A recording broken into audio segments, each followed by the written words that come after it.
with the Rockies, and I wanted to be a Yankee so bad. Putting this jersey on for a headshot for the first time, it felt different than any other shirt I'd ever put on in my career.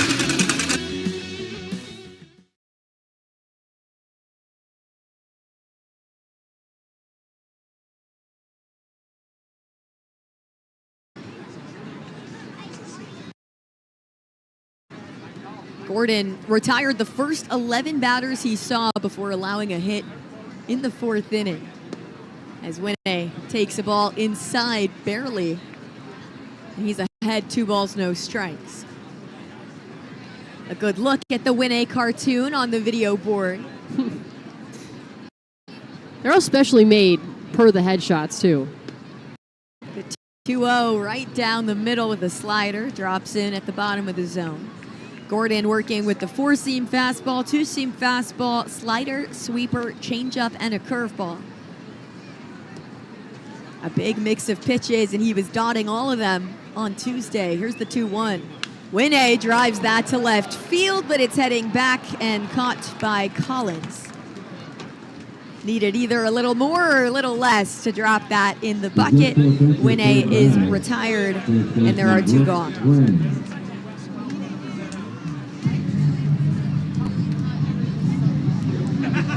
That brings up the first baseman, Brooks Brennan. One of the best power hitters in all of AA baseball. Here's the first pitch. He skies that down the first base line. It's heading foul and out of play towards the trademark picnic area for strike 1.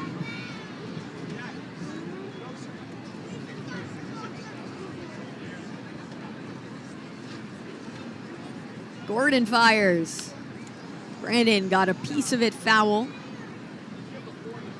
Count moves to 0-2. Johan Fran Garcia on deck. Infield playing straight up against Brandon, who tied a Sea Dogs franchise record with 3 doubles in a single game. Was 3 for 3 at one point with 3 doubles, but was left on second all 3 times. The 0-2 bounced on the left side for ball 1.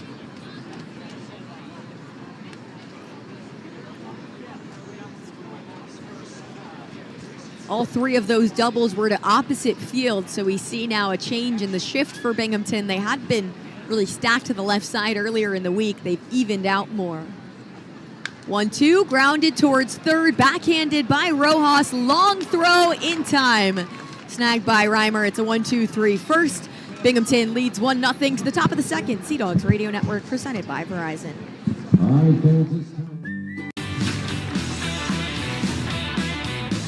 The 1-0. Anderson blasts it.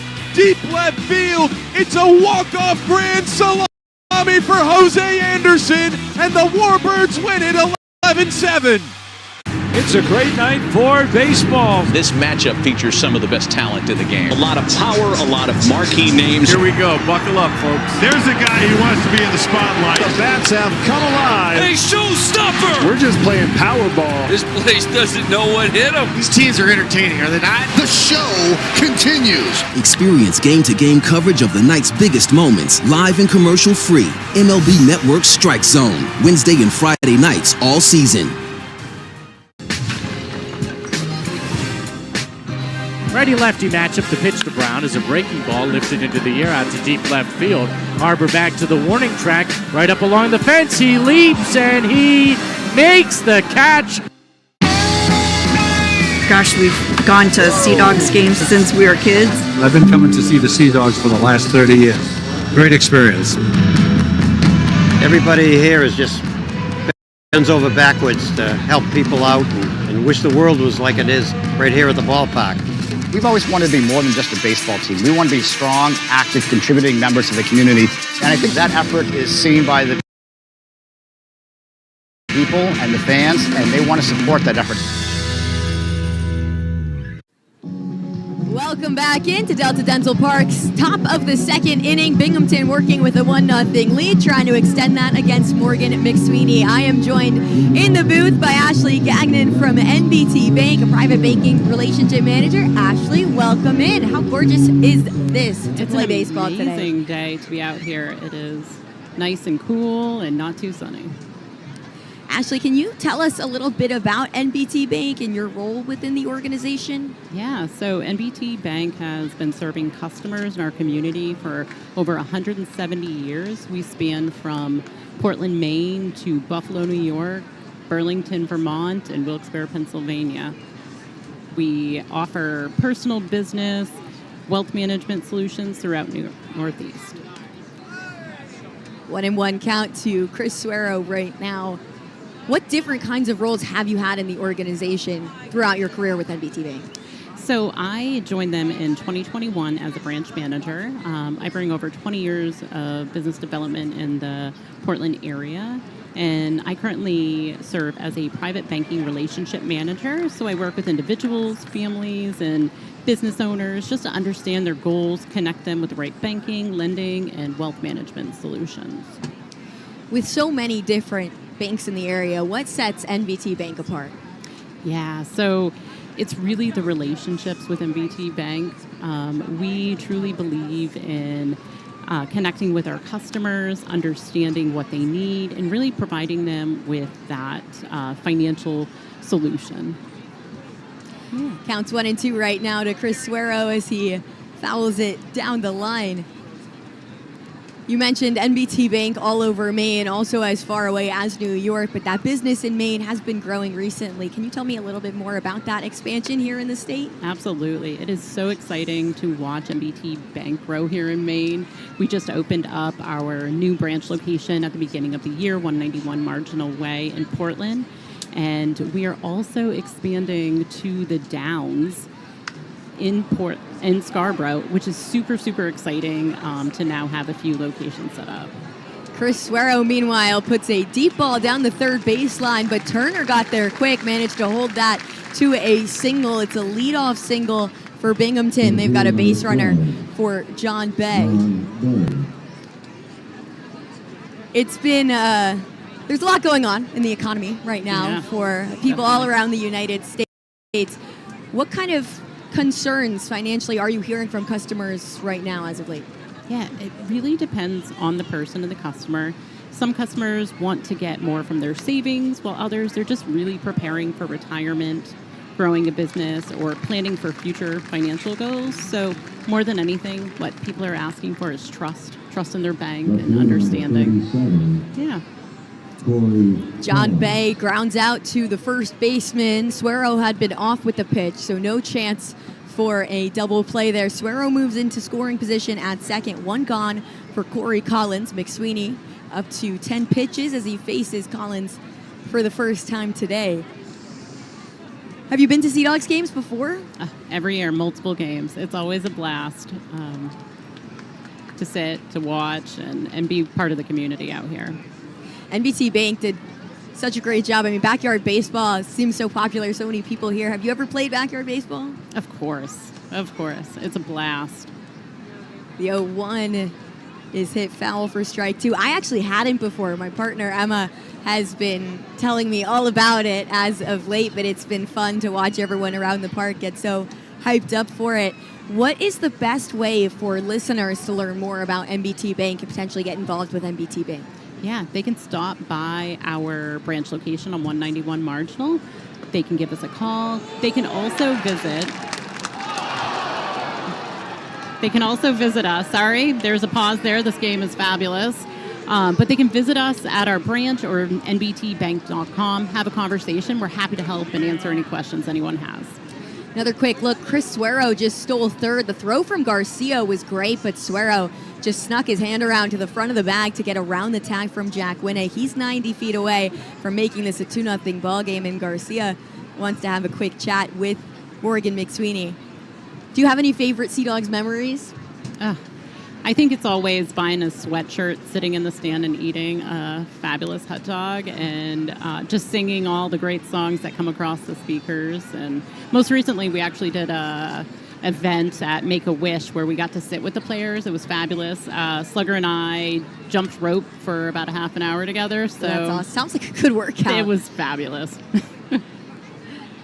2-2 count to Corey Collins right now. That's been a special part for me my first year with the Sea Dogs, is seeing just how involved the Sea Dogs are with the community and all of these local businesses in Maine.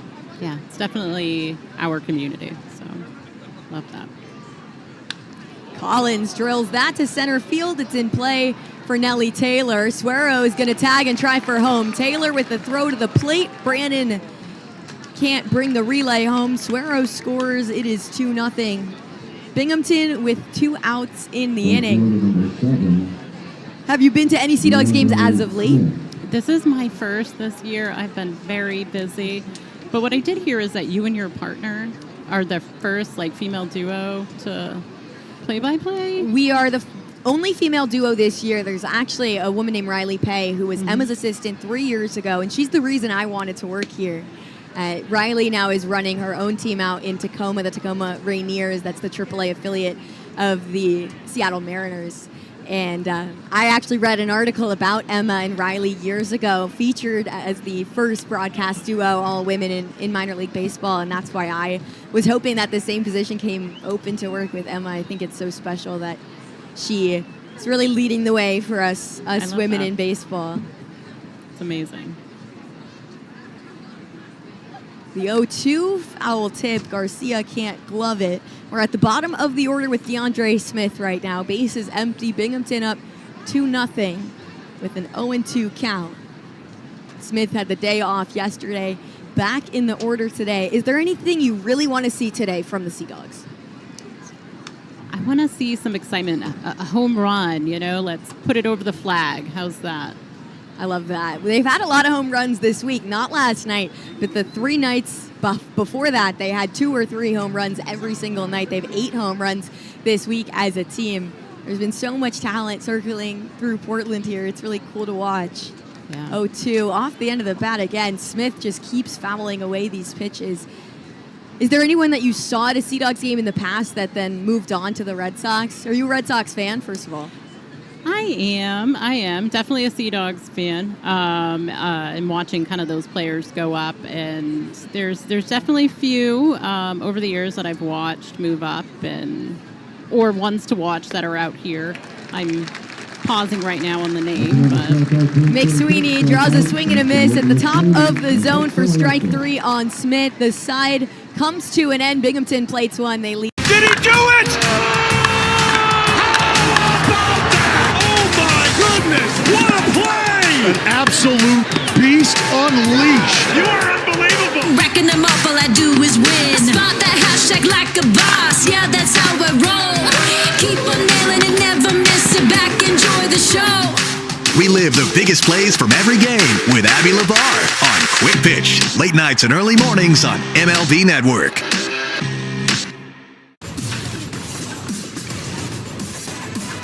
Maybe we won't finish this inning. Slowly hit, it's caught on the bare hand. Otañez throws behind the runner for the double play. Whoa! I think he almost surprised himself. The design for the HVR jersey is inspired from the national flag colors of Bhutan. The saffron represents the monastic division. The yellow represents the monarch. And the dragon is a white dragon, a peaceful dragon. I think probably the coolest feature, though, is the druk, which is the dragon and is the national symbol of Bhutan. Really happy to integrate that in the jerseys, and I think they came out really nice.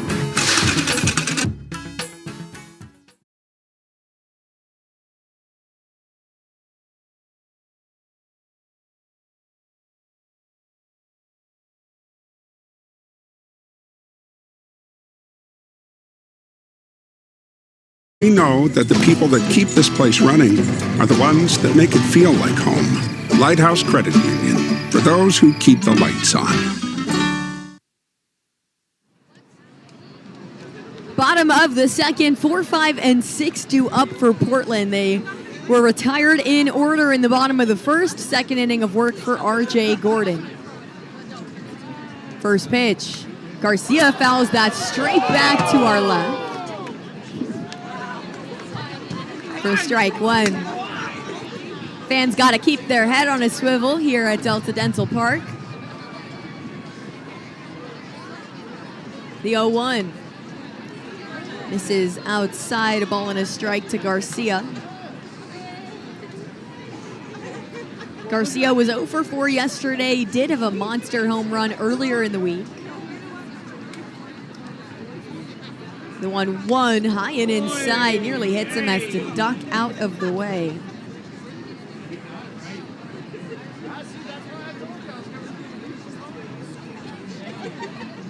Garcia behind the plate today nearly threw out Chris Suero at third as the 2-1 misses below the zone for ball 3.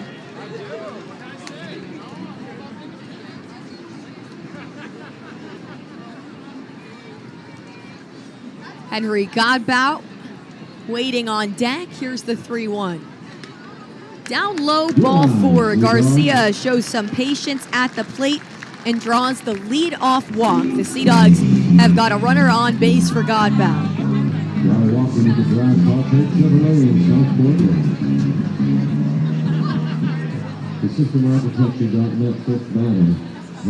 Talking about how Kyle Cicelo was talking about executing in this game. Well, now you have to execute with a leadoff base runner on and take advantage early. First pitch to Godbout misses at the high and outside corner. Godbout recorded his first double-A hit in the last game that he played. Had the day off yesterday. The 1-0. A called strike on the outside part of the plate. A recent call-up from Greenville, though he hasn't been in Greenville for a while, not since May. He was hit by a pitch, suffered a hand injury. As the 1-1 is high and inside. Since then has been recovering, played a few rehab games down in Salem, but he was really excited to get up here in Portland. He said really the best way to come back from an injury like that is just to get game reps and fight through it. Here's the 2-1, fouled straight back. Count moves to 2-2. Also was talking about how great it is to be here in Portland with the traject machine in the batting cages, which mimics the speed and shape of MLB pitchers. He said that's been a major training tool. The 2-2 is a called strike 3. A fastball drops in at the bottom of the zone for out number 1. The man drive to strike with 6th batter, second baseman Mason White.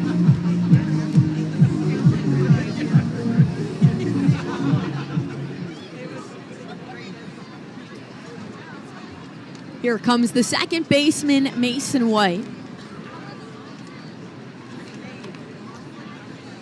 He takes ball 1 inside. White hit a deep ball to left field yesterday. It bounced out of the glove of the left fielder, so he reached on an error, came around to score one of the Sea Dogs' 2 runs of the night. Both of those occurred in the 4th inning.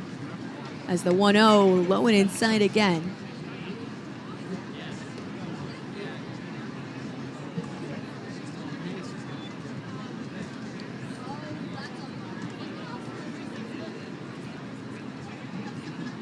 Gordon working from the first base side of the rubber. Here's the 2-0. Below the zone with a fastball, 3 balls, no strikes.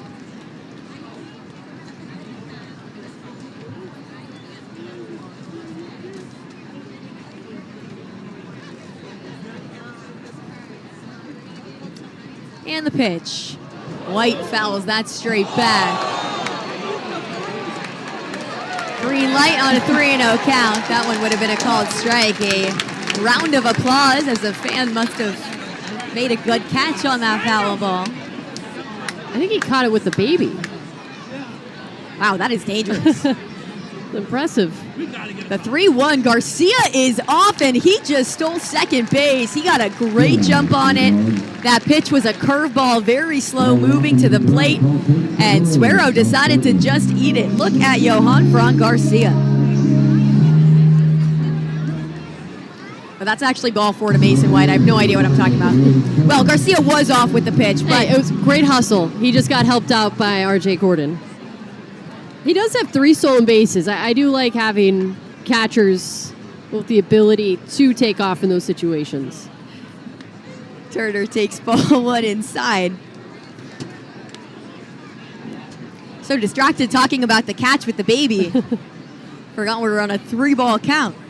Runners at first and second, 1 out for Will Turner, who did have a hit yesterday, the first hit of the game for the Sea Dogs. as Gordon delivers down and in for ball 2.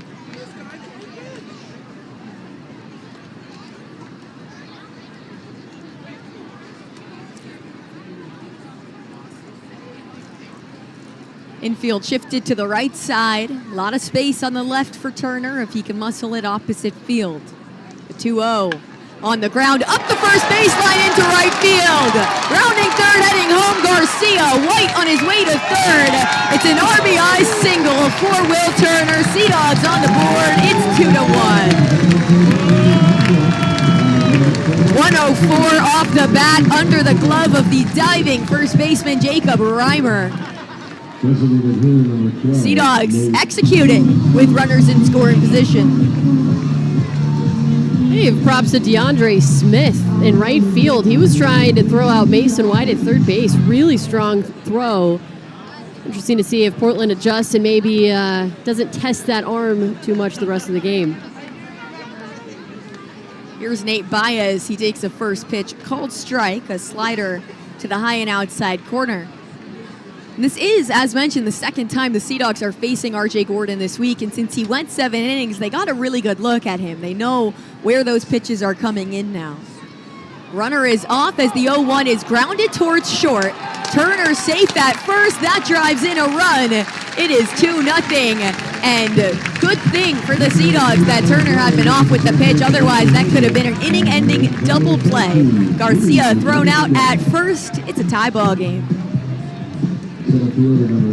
Or Baez thrown out at first. White scores. And that's another Sea Dogs run, means $10 donated to the campaign for ending hunger by Atlantic Federal Credit Union. We do better together.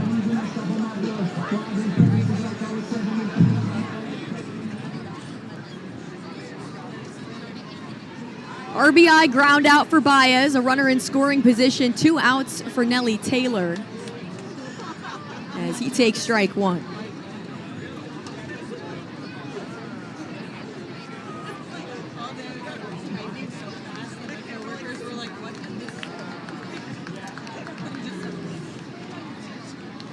The 0-1, Taylor twists it foul right side. He's down 0-2. Nelly Taylor has a pair of home runs on the week. They've come in his last 2 consecutive games. With a day off in between those games. He's got Turner on second. As the 0-2 misses low, he keeps his barrel back.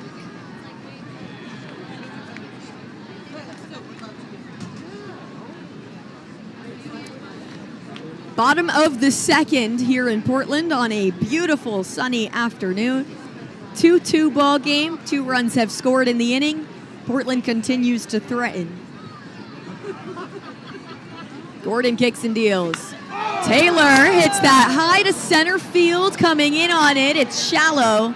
The center fielder, Bay, gets underneath it. Clear is here. Did he do it? Oh my goodness, what a play! An absolute beast unleashed. You are unbelievable. Racking them up, all I do is win. Spot that hashtag like a boss. Yeah, that's how I roll. Keep on nailing it, never miss it. Back, enjoy the show. We live the biggest plays from every game with Abby LeVar on Quick Pitch. Late nights and early mornings on MLB Network.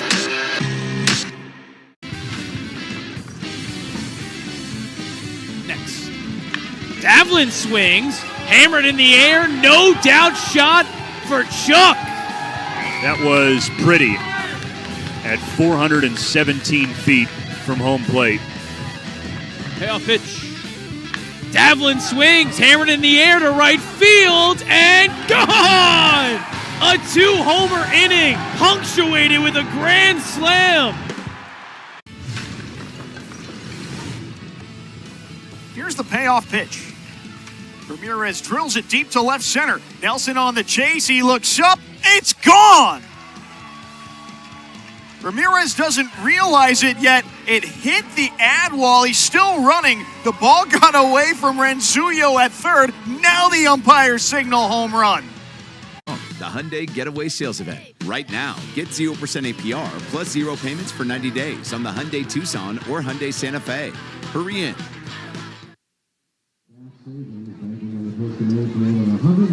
The law firm of Shaheen & Gordon is where good people do good work, and when it comes down to it, we believe everyone should know a good lawyer, from personal injury to family law and so much more. It's different here. Top of the third inning, I am joined by Marianne Von Jess from United Healthcare. Marianne, welcome into the booth, sponsoring Senior Appreciation Day today. Excellent. How are you doing today? Thank you so much for having us.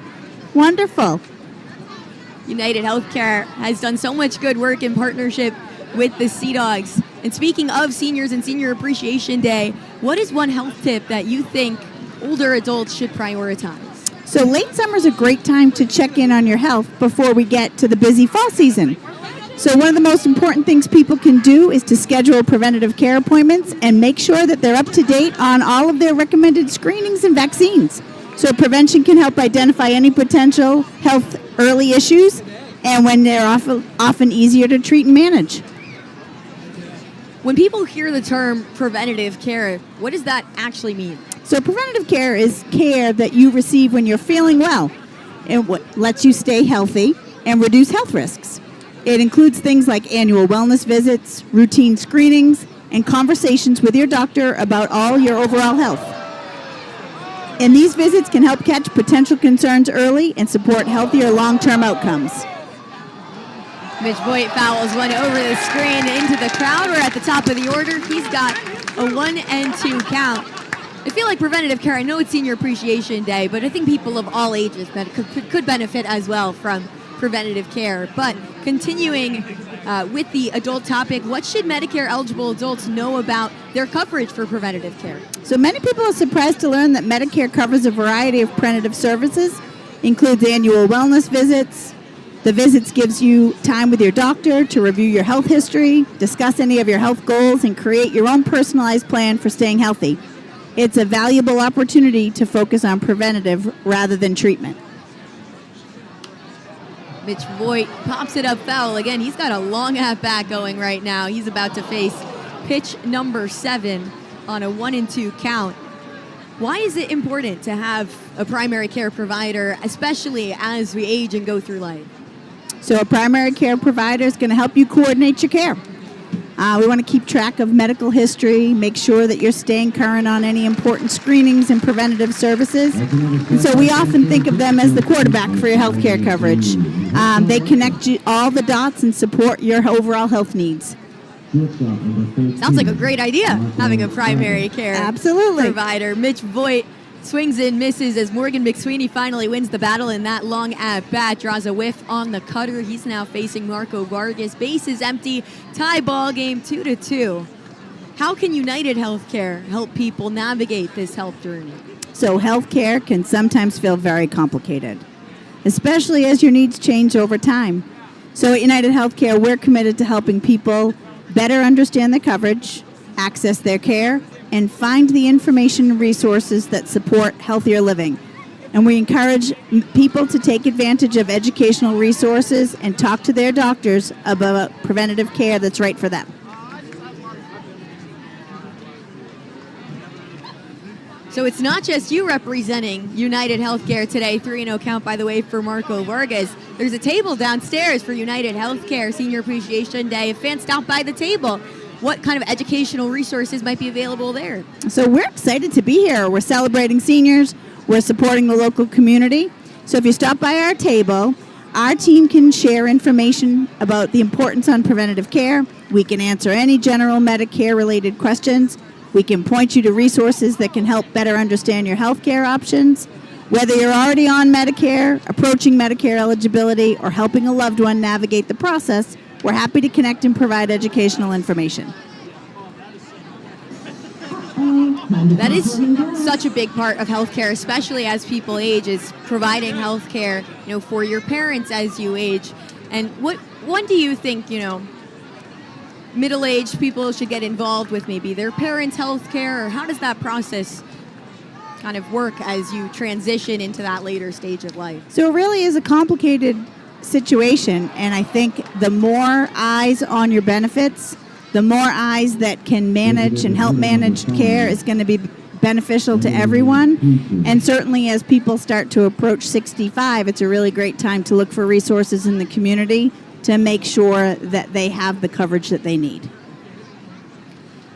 While we were discussing, Marco Vargas hit a soft grounder into right field, just stuck between the first and the second baseman. So he's on base with one out for Emilian Petrie. I heard it's your first time at a Sea Dogs game. It is. This is fabulous. Great crowd on hand, great weather. Have you gotten a chance to explore the ballpark at all? I walked around a little bit. We had our market growth manager, Zach Becker, throw out the first pitch, and it's been fantastic. One of my favorite parts from up here is our view of the field. Our grounds crew does such a good job with all the patterns, as that is a deep fly ball to right field in play for Nelly Taylor. He makes the catch. And Marco Vargas forced to retreat to first base as there are 2 outs in the inning. Here comes Jefferson Rojas. It's really cool to see some rehabbers from the Red Sox come through, some talent like Franklin Arias was our top prospect at the beginning of the season. He's in AAA now. You might see him with the Red Sox sooner rather than later. Are you a Red Sox fan? I'm a big Red Sox fan. Grew up in Boston. Have you been to any games this year? I haven't. I have not. It's been a wild summer for me, but hopefully I can get to something soon. Speaking of my partner Emma earlier, she called a Red Sox game the other day for their Women in Sports Day, and I got to go attend as a fan because we had a game earlier in the day. So the game wrapped up. We went to Fenway. That was my first time at Fenway. Runners off, throw down to second is not in time. It was a high throw as Vargas is in there safely with a stolen base. And I just loved it. There's something so special about Fenway Park. Emma and I were joking earlier. Today, Backyard Baseball Day, they are playing as the Green Monsters. That's why the uniforms are green, and the Green Monster is so legendary to see on person. I would love to sit on top of that for a game. I have a little bit of a fear of heights, but I bet it's a beautiful view. I've heard those tickets are really hard to come by. I'm sure they are. But there's nothing like a ball game at Fenway. My family's from Chicago, and I went to school outside of Chicago, so I went to a bunch of games at Wrigley, and they kind of remind me of each other, just the really old school kind of stadiums with really great fan bases. Absolutely. And this is a fabulous ballpark. It really is. We have a capacity of about 68, some standing room at points. About 7,000 people can fit in here. 3-1 count now to Jefferson Rojas. We've had 3 sellouts this week already. I'm not sure if today is, but it's definitely pretty packed in here. It looks packed. Portland has some great sports fans. I didn't really realize that Portland is the minor league sports capital of this country. It feels like there's minor league sports teams everywhere. There's minor league hockey, there's minor league baseball, minor league basketball with the Maine Celtics playing right next door at the Expo. I didn't know that either. Do you live in the Portland area? I live on the seacoast of New Hampshire, so not too far. Full count right now with 2 outs and a runner on second in a tie ball game to Jefferson Rojas. Here's the pitch. Misses outside, ball 4. Runners on first and second now for Jacob Reimer. Binghamton all week has been on just a hot streak. They were on a 10-game win streak, which the Sea Dogs snapped earlier in the week. And I do think that the crowd really helped push them through to that win. Probably trying to do the same thing here today. Absolutely. It's a great day to be at a ball game. Absolutely. I couldn't think of a better day, honestly, to come out to the ballpark. That's why I think probably got a good walk up from the tickets, too. I just love being out in the community. You know, it's not just United Healthcare. It's the Sea Dogs are involved with so many different organizations, companies around the area. Line drive towards shallow right field, drops in fair. A run comes home to score. Runners on the corners, an RBI single for Jacob Reimer. Binghamton back into the lead 3-2. That was Vargas who came home from second. This one back and forth so far. It's pretty fun. Do you have a favorite Fenway game that you've seen, or Red Sox game in general? So I will say, I wasn't at Fenway, but I was at a Patriots game while the Red Sox were coming back in the playoff game, and they were stopping the NFL game so that we could hear the scores of the Red Sox. That's awesome. So that was probably one of my best sporting events ever. I do love how around New England, fans take everything very seriously. Absolutely. I try to keep it quiet that I'm actually from New York City. But I'm not a Yankees fan. So there's a redeeming quality there. My daughter is about to head off to college in the Bronx. Is she going to Fordham? She is. And the deal was no Yankees merch. She's going to be pretty close to Yankee Stadium. She is. So she might have to see the Sox when they're in town. That's a tough ticket to come by. That's a tough ticket to get. That's so exciting, though. Fordham is in such a great area. Great Italian food. Yes. Around there. Yes. I had never been until recently. We went down to Arthur Avenue. It's great. I'll be going back to New York as well. After this is the 1-2 fouled straight back. Fordham, the athletic department, haven't gotten in with them yet, but all around the city they play some of the other schools that I work at, Columbia, Iona, all around the area. What's your daughter interested in studying? She is going for international studies on the path to be a lawyer. That's awesome. Do you have to take an extra language to do international studies? Yes, she's taking French. Throw down to second is in time. Garcia throws out Reimer, stealing second to end the inning. As McSweeney gets out of a jam, Suero will get another chance in the fourth.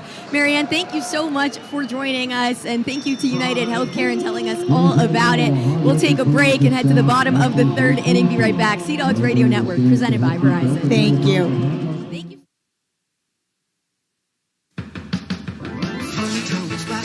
USA, great American family comes here to play. Thrill rides, water slides, we got it all. Where kids of all ages can still have a ball. Fun Town is home for family fun, and Splash Town's the coolest place under the sun. A lifetime of memories waiting for you in Saco, Maine. We're gonna party with you. The great American family comes to play at Fun Town, Splash Town, USA. Did he do it?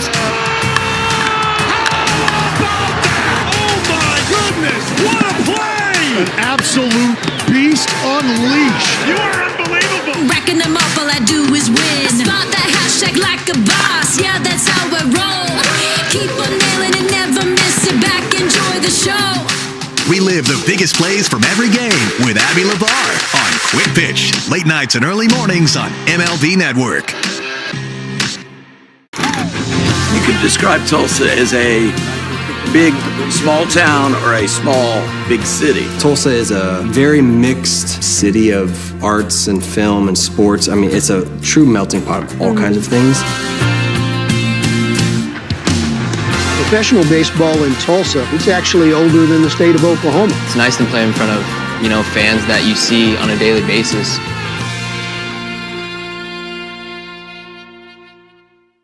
The people are welcoming, they're loving, they're caring. So if you're looking for a familial feel, definitely Asheville. It's Asheville. That's all you gotta say. Yeah. They're excited to be back and back on their feet. So it's been awesome to see the rebuild. Winning or losing, everybody's there having a good time rooting us on. So I've always enjoyed that the whole year. You play here at the tourist park and you feel like you're back in the old days playing real baseball. Nestled right into the mountains there. That's right on a cliff. In the middle with a fastball. Another inning of work for R.J. Gordon as Binghamton retook the lead in the top half. Ball one misses low. Binghamton has plated 1 run in each of the first, second, and third innings. Portland scored 2 in the second, playing from behind once again. The 1-1. McDonough takes a strike at the top of the zone.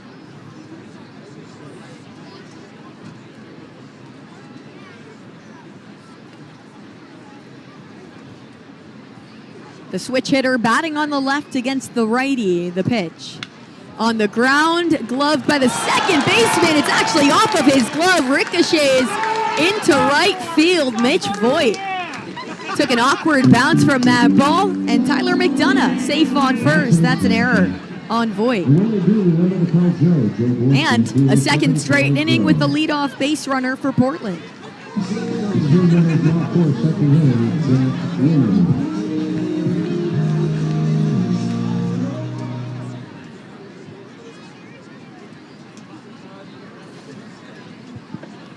Brings up Jack Winne. Throw down to first. McDonough back in time. Suero just tried to backpick him and came pretty close. McDonough definitely taking some risks over at first. He's been excellent on the base paths this year. 19 for 19 stolen bases with the Sea Dogs. Winne skies that to shallow right field. Tracking towards foul territory. That gets out of play. And Winne will see another pitch.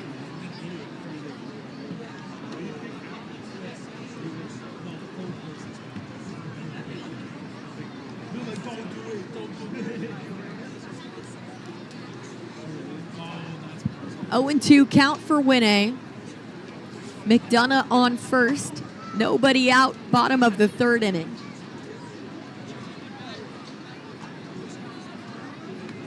Another pickoff towards first. That one by the pitcher, though, so no violations there for disengagement.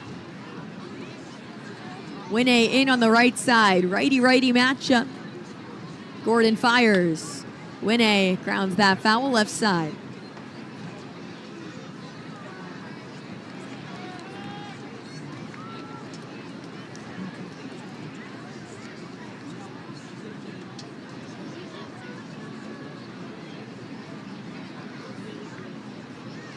Infield shifted to the left.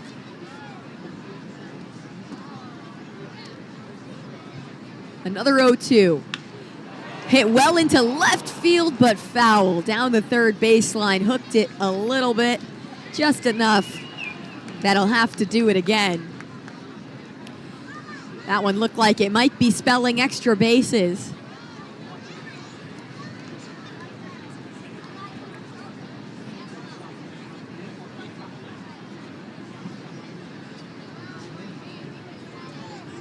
Jack Winne already playing in his 40th game for Portland. Here's the pitch. It's a fly ball to center field. Back to the warning track. Now in is John Bay. He makes the catch for the first out of the inning. The Jetport Venture third batter, first baseman Brooks Brannon. Here's the first baseman, Brooks Brannon, grounded out with a hard hit ball to the third baseman in the first inning. Second time through the order for Portland against Gordon today, who went 7 innings and threw 96 pitches the first time the Sea Dogs saw him on Tuesday. Brannon swings and misses. That one ends up in the dirt. Suero pops to his feet to hold McDonough at first.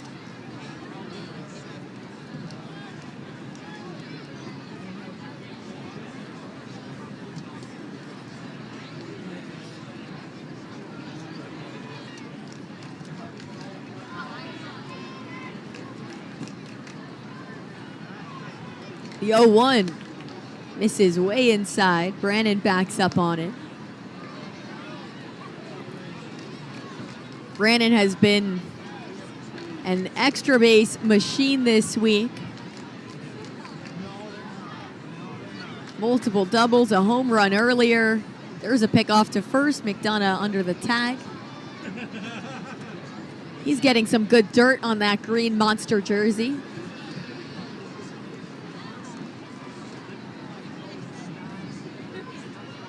The 1-1. Missed outside for ball 2.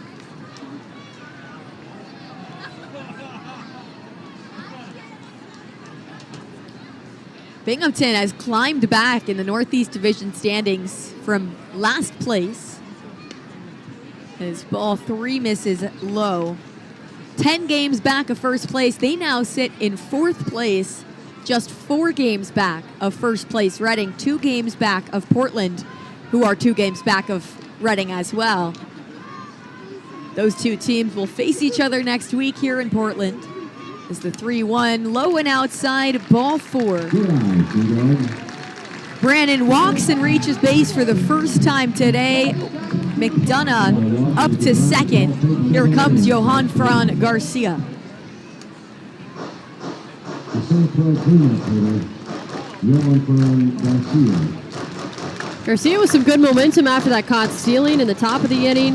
Drew a walk and scored a run in the second inning for Portland. First pitch on the ground. Gloved by the second baseman, Voigt. Bobbles it slightly but throws to first. Wasn't looking to put another number in the error column. Garcia out 4-3. Looked like it might sneak into right field. It just wasn't hit hard enough. Words you don't often say for Johan Fran Garcia at bat. Both runners advance though. So Portland has runners on second and third for Henry Godbout. 2 outs, trailing by 1. 3-2 is the score. Binghamton in front. First pitch. Godbout ropes it foul. Sea Dogs dugout. Takes a bounce. Strike 1. Here is Pablo Sanchez, the backyard baseball legend that Emma has spoken so highly of. The mascot joining Slugger today in our backyard baseball special. Godbout with a line drive into left field. That gets down in front of Bay. Rounding third, heading home, Brannon. Godbout clears the bases with a 2 RBI single. Sea Dogs lead 4-3.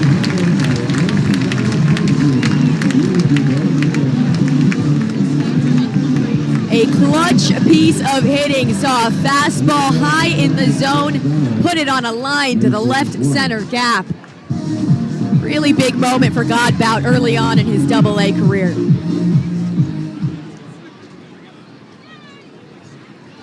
He stands on first now for Mason White. And White puts the first pitch up the first baseline, but Reimer is there, taps the bag, and the inning comes to an end. Henry Godbout, clutch, drives in 2. Portland in front. We go to the top of the 4th. Sea Dogs Radio Network, presented by Verizon. SystemArchitecture.net, your local IT provider. Technology doesn't have to throw curveballs your way. From comprehensive technology services to hands-on expert support, our experienced IT team is here to keep things steady, respond quickly, and support your goals like a true all-star teammate. SystemArchitecture.net, an IT management company. It's a great night for baseball. This matchup features some of the best talent in the game. A lot of power, a lot of marquee names. Here we go. Buckle up, folks. There's a guy who wants to be in the spotlight. The bats have come alive. Hey, showstopper! We're just playing Powerball. This place doesn't know what hit them. These teams are entertaining, are they not? The show continues. Experience game-to-game coverage of the night's biggest moments, live and commercial-free. MLB Network Strike Zone, Wednesday and Friday nights all season. The first thing people realize is the history of Montgomery, and that history is real. So while that history is in the past, it also helps us move forward in a positive way. Just like a lot of other of the 120 minor league teams, is the baseball is not what we do, right? The Tampa Bay Rays do a phenomenal job of sending amazing athletes here, and we let them handle the baseball, and we handle everything outside the line.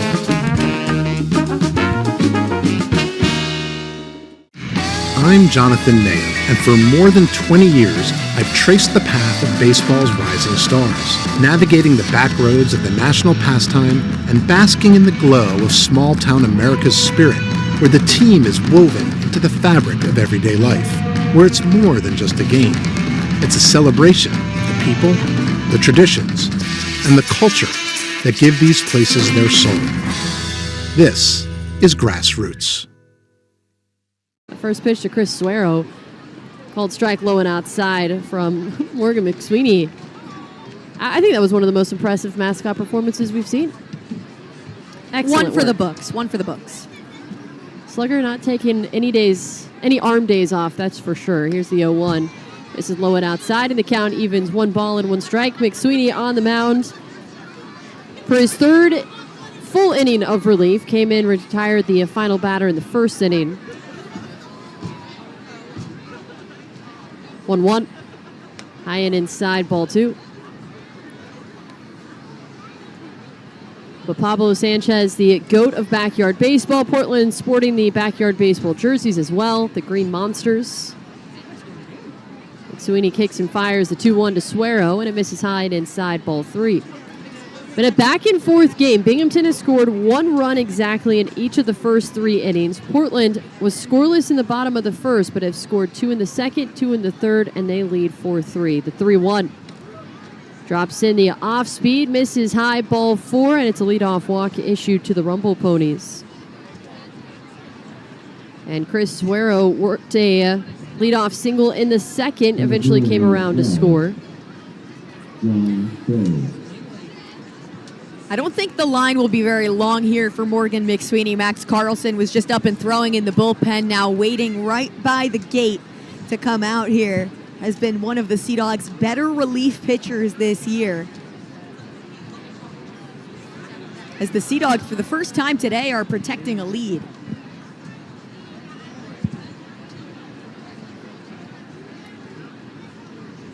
Home plate umpire Michael Cross now heading out to hurry things along. Isaiah Page, assistant pitching coach, heading back to the dugout. John Bay will stand in on the right side. Tying run for Binghamton at first. Nobody out, top of the 4th. Bay grounded out to Brannon in the second at first base. The pitch. Called strike on the inside part of the plate.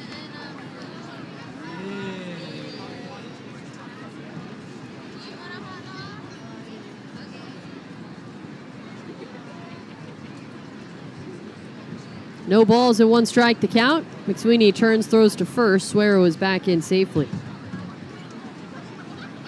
Sea Dogs will welcome in the first place Reading Fightin' Phils beginning on Tuesday. Binghamton will head back to the southern tier of New York to face Altoona, and then they go to Reading on August 25th for 6 games. The 0-1 misses low, and the count evens 1 ball and 1 strike. That will be a really key series, especially if Portland and Reading split next week.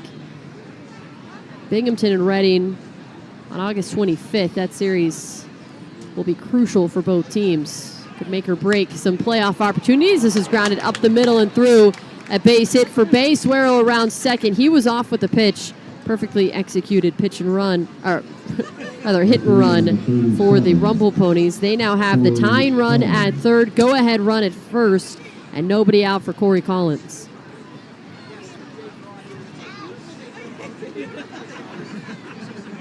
And that will be the day for Morgan McSweeney as acting manager Kyle Cicela is out of the dugout and makes a motion towards the bullpen.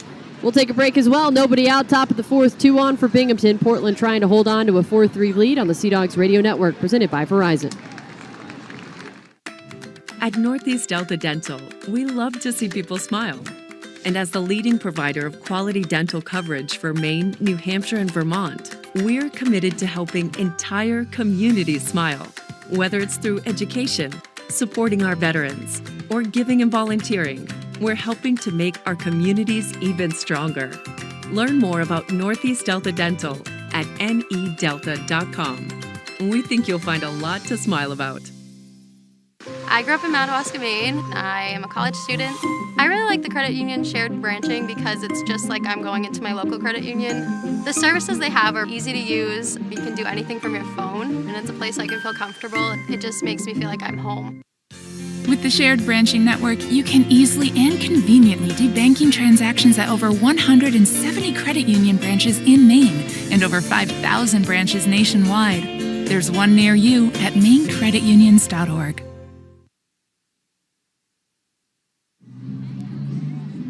Celebrate America's 250th birthday with KM, a New England favorite, and the hot dogs you choose for when it matters most. Enjoy KM at your nearest concession stand or find them at your local grocer. KM, the official hot dog and sausage partner of the Portland Sea Dogs.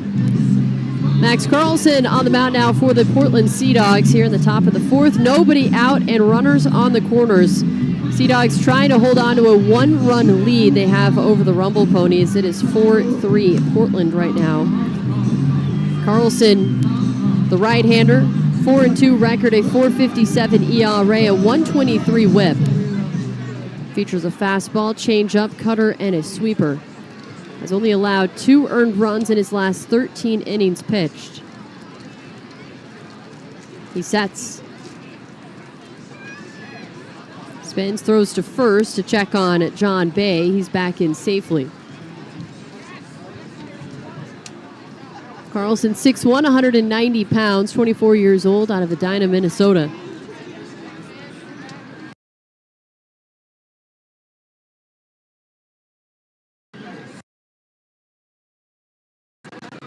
Collins was in a similar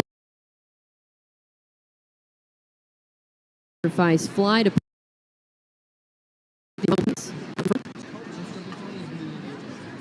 1-0. Called strike, low and outside, and the count evens 1 ball and 1 strike.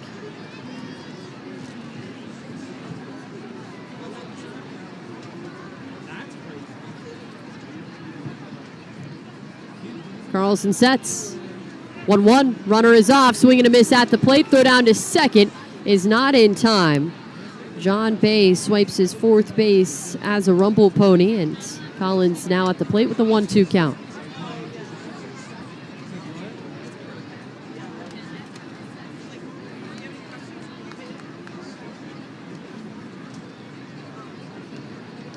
Carlson sets up on the first base side of the rubber.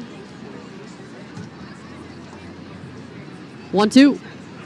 Swing and a miss, strike 3. It chases it low and outside. Carlson gets him with the changeup for the first out in the top of the 4th inning. First Hedstrom Electric strikeout cancer in kids of the day for Carlson, and that brings up DeAndre Smith.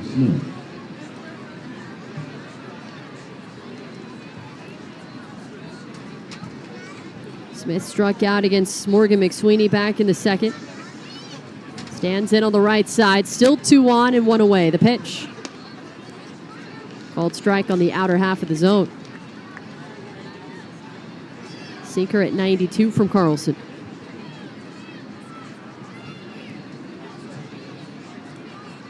As the signs from Garcia, he sets up on the inside part of the plate. The 0-1.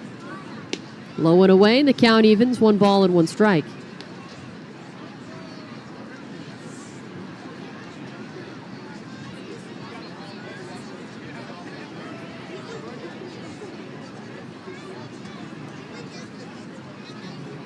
One. Low and away, ball 2. Slider that time from the right-hander.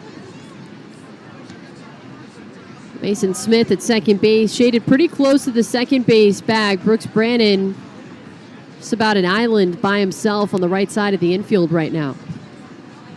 2-1 to Smith. Swing, and he sends it high to center field. Taylor on the run back. He slows and squares, makes the catch. Tagging at third is Suero. And it's a sacrifice fly for DeAndre Smith. And we've got ourselves another brand new ball game, tied at 4 in the 4th. Rumble Ponies have now scored a run in every inning so far. On the play, Bay advances to 3rd. So it is back to the top of the batting order with Mitch Voigt. 0 for 2 today with the go-ahead run at 3rd. Bats on the right side as Carlson looks in. He deals. Fouls it right side towards the Expo for strike 1.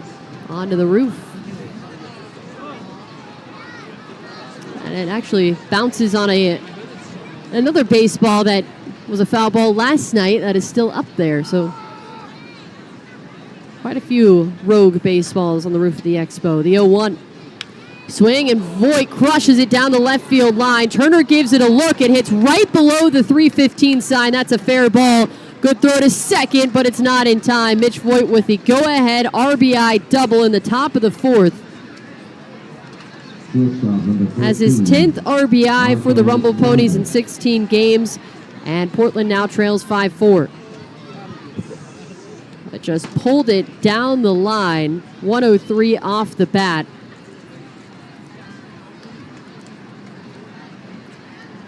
Rumble Ponies retake the lead as this one has been just so back and forth. And Portland had a decisive win on Friday, and just about all the wins or losses, but these games have been really one-sided, except for Thursday's loss against Binghamton. Portland lost 6-2. That was a pretty close one, but this undoubtedly has been the closest game. It seems like both teams have an answer really quickly. 0-1. Line drive up the middle, a base hit again. Taylor charges in, fields it cleanly. Voigt around third, throw to the plate is offline. Garcia tries to throw back to second base. That ends up in right center field. Vargas, however, holds. And Binghamton extends their lead now 6-4 in the top of the fourth inning. Designated hitter number 5, Elliot Petrie. So Vargas advances on the throw from Nellie Taylor. They have scored 3 runs in this inning to lead 6-4. And here is Petrie, the designated hitter, who is 0 for 2 with a strikeout and a flyout.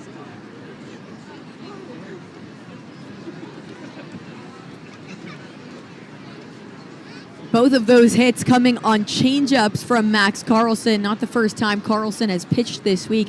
That has been one of his better strikeout pitches, but clearly Binghamton learning how to time it up. First pitch to Petrie. It's a side outside, ball 1.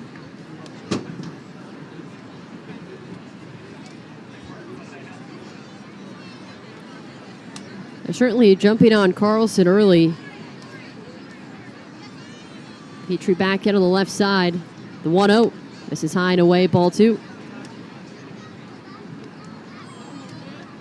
Infield shifted to the right side with 2 away, top of the 4th. Binghamton with 6 runs on 7 hits, 1 error. Portland with 4 runs on just 2 hits and no errors. Able to take advantage of an error and a couple of walks issued by the starter R.J. Gordon.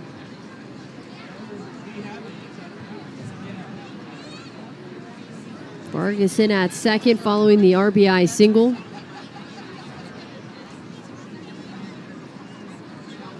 .3-0.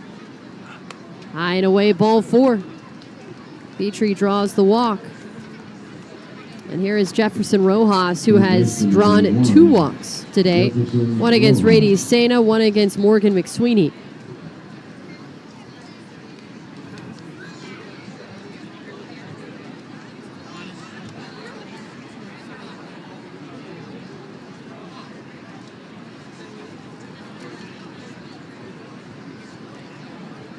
Rojas in on the right side. Carlson kicks and delivers. Called strike on the inside part of the plate with the slider. Rojas steps out, maybe not in total agreement of that call.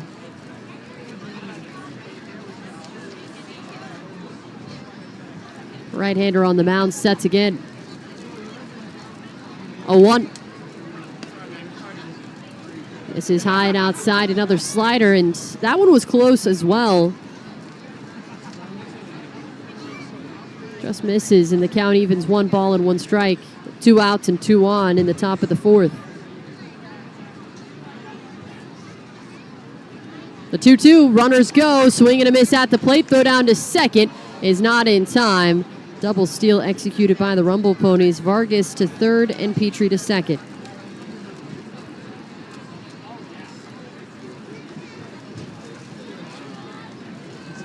Three stolen bases in this inning alone for the Rumble Ponies. They have 4 on the day. However, Justinson Garcia did catch Jacob Reimer stealing in the 3rd. So Rumble Ponies, despite that, still not afraid to run and be aggressive on Garcia today. 1-2.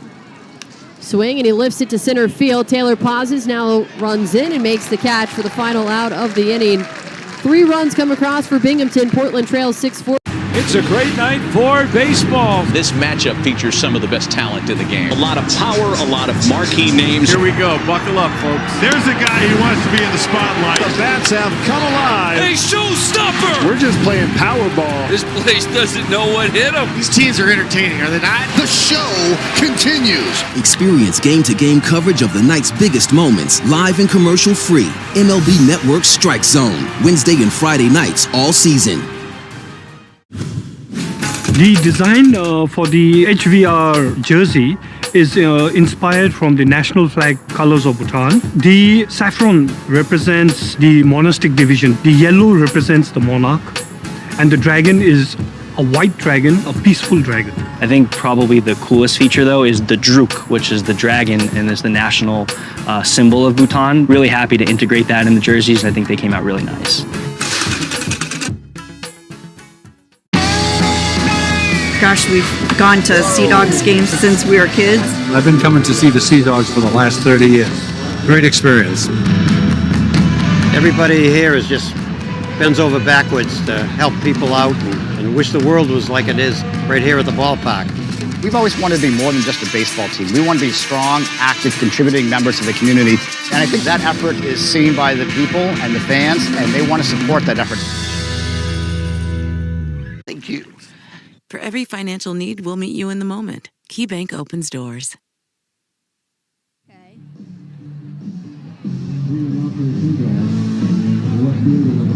Get to your local Verizon store today to check out the best value guarantee for new and existing customers. You can lock in a low price for 3 years on mobile and home internet plans, only on Verizon. Additional terms apply. See store for details.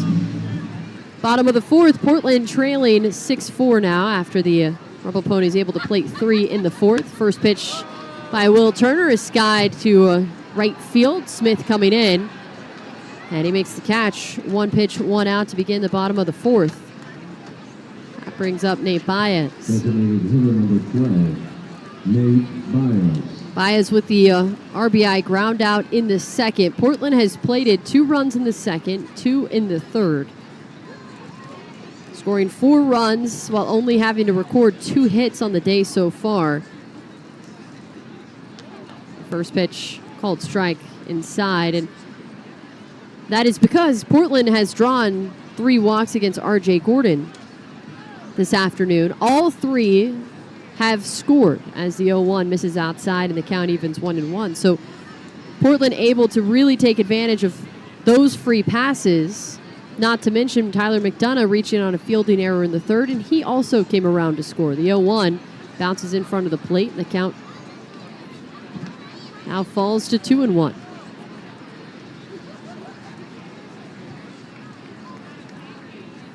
The base is empty for Nate Baez, and Sea Dogs looking to continue to capitalize on those opportunities. It's a 1-1 tap foul at the plate. But at the same time, create their own opportunities, get some hits off of R.J. Gordon, start a little bit of a rally here. After the Ponies put up 3 in the top of the inning. Gordon sets the 2-2. Swing and a grounds it down the third base side, backhanded by Rojas, throws across the diamond for out number 2. 2 down for Nellie Taylor. Nellie Taylor. Taylor with the fly out to center field in the second. Known for his speed, but has been showcasing his power and pop the last couple of games. A pair of home runs, now up to 7 on the year. Here's the pitch. Swing, and he grounds it hard first base side, and it rolls foul for strike 1.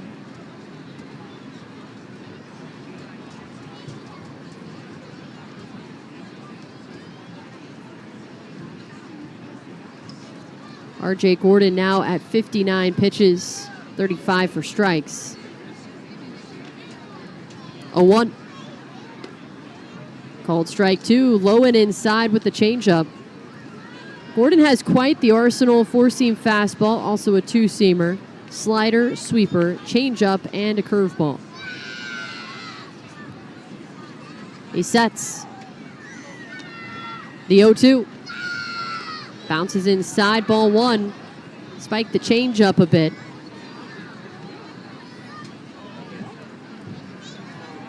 Taylor with the slightly open stance on the left side. Gordon rocks and fires. Just misses low and outside. Count evens 2-2 as he goes back to the slider.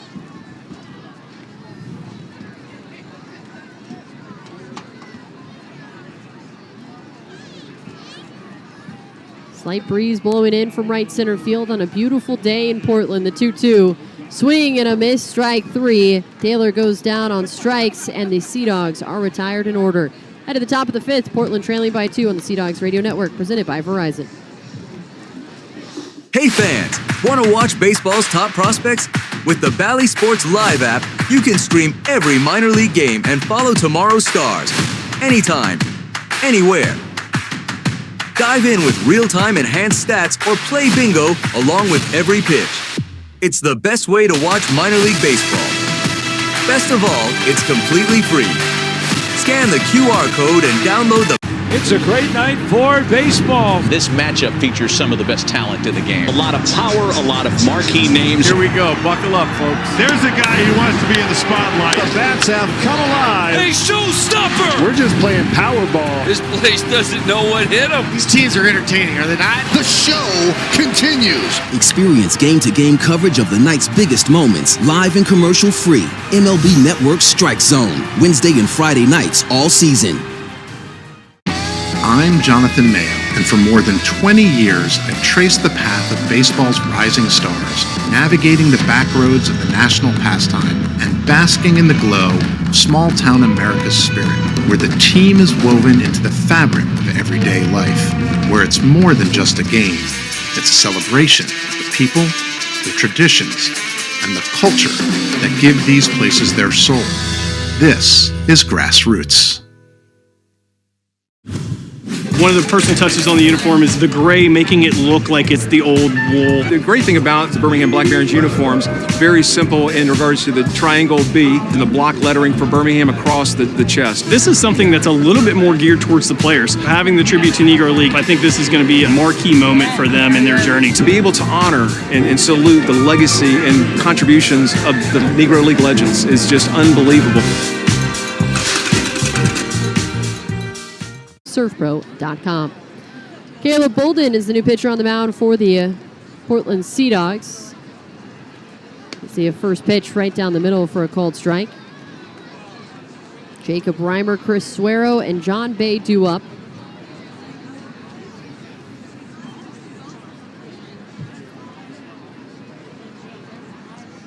The 0-1, missing low and away.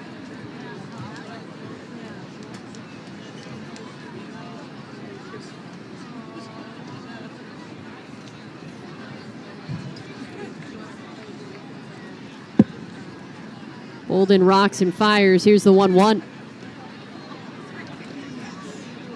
This is in the dirt.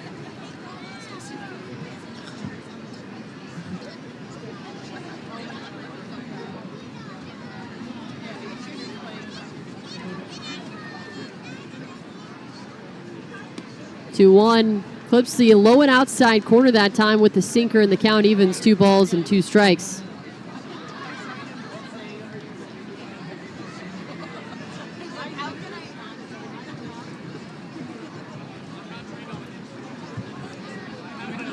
Two, grounded right back to Bolden, fields it just to his left.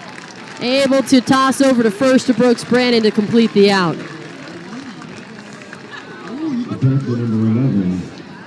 Very impressive 1-3 put out for the first out. There's Bolden, a great look at it. Look what I got. Tosses it over. The Sea Dogs pitchers were practicing their defense earlier in the week.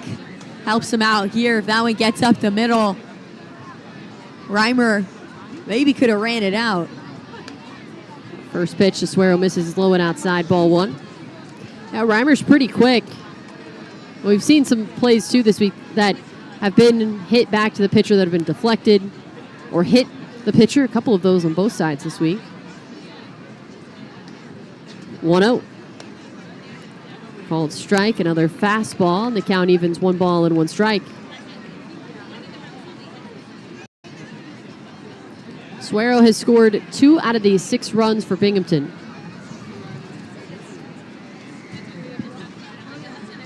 One. Right down the middle for a called strike 2. Suero reach on a single in the second, a walk in the 4th.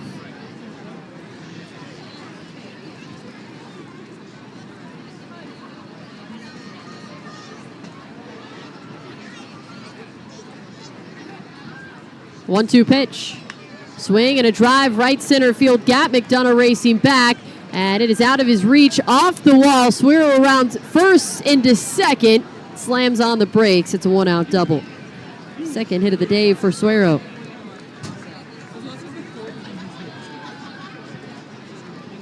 Up to 18 on the season now.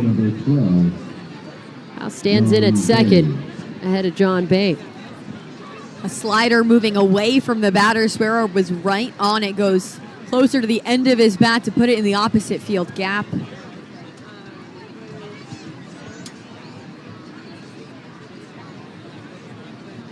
Bolden on the year, 3-5 with a 5.40 ERA.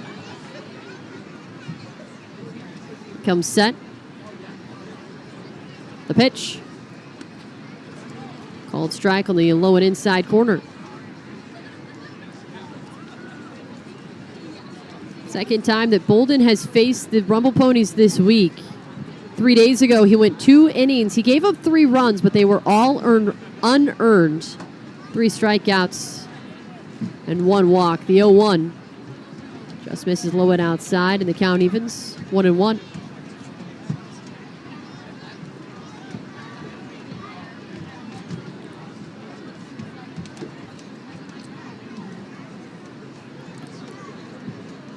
Right-hander readies. The 1-1. Swing and a fly ball hit down the right field line. Tracking it over is McDonough, and he runs out of room. That ball is foul for strike 2.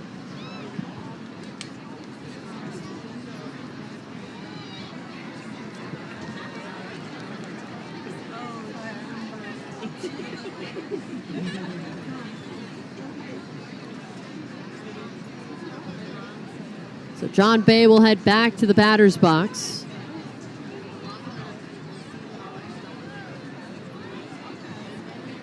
Chris Suero in at second. Portland trailing 6-4. 1-2. Check swing. Pitch misses low and inside for ball 2.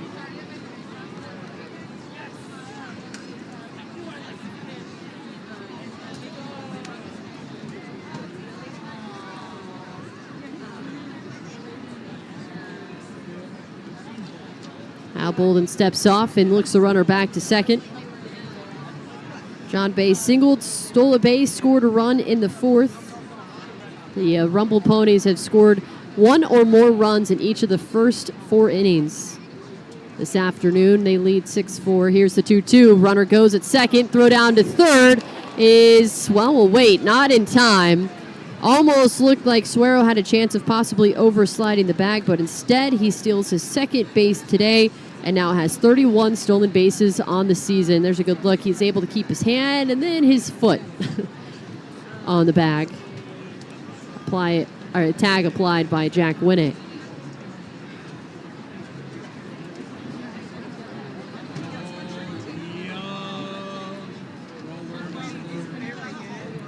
Pitch. Called strike, low and inside. Attempting for the strike him out, throw him out as John Bay went down looking. That second out. First strikeout for Caleb Bolden. 0-1. This is low and the count evens 1 ball and 1 strike. And now you have Suero dancing around third base, creeping down the third base line.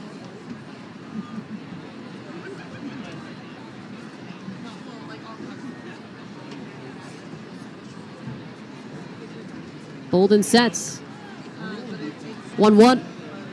Swing and a chopper hit right side of the infield. White has it, tosses to first, and that ends the inning. Join your favorite on-air personalities for unique perspectives, in-depth interviews, and untold stories from on and off the field. The MLB Network Podcast, presented by New Balance. Saturdays on MLB Network and wherever you get your podcasts.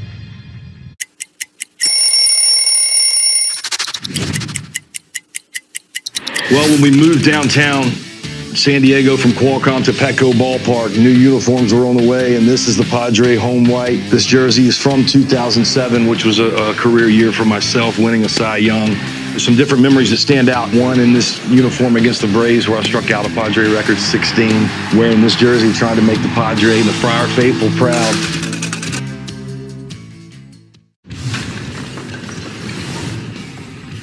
.364, 3 homers, 6 driven in there. He swings at the 0-2, fly ball into center, turns around, and is gone. His first time to left, he swings at the first pitch, and he cracks one, and that ball is gone. 1-2 to Garcia, breaking ball, swung on, hit high in the air to left. That baby sails out of here. 3 at-bats, 3 home runs. 5 for 5 game for Joe Stinson Garcia.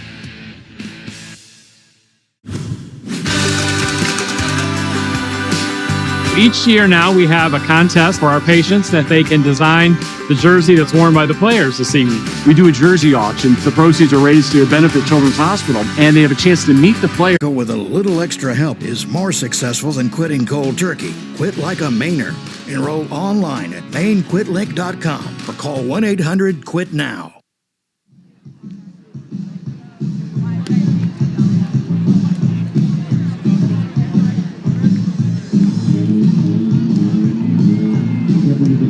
Today's code word for the Sea Dogs Rewards app is backyard.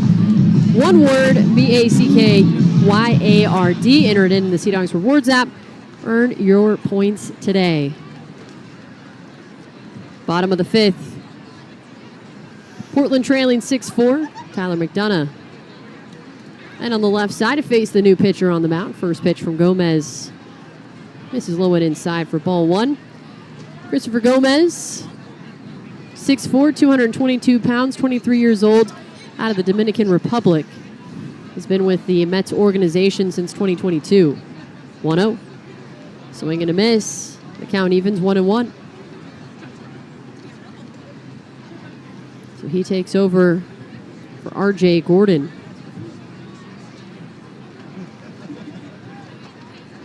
Right-hander sets 1-1. This is high and inside with the fastball. Gordon went 4 innings. Allowed just 2 hits, but 4 runs. 2 were earned with 3 walks and 2 strikeouts. 2-1.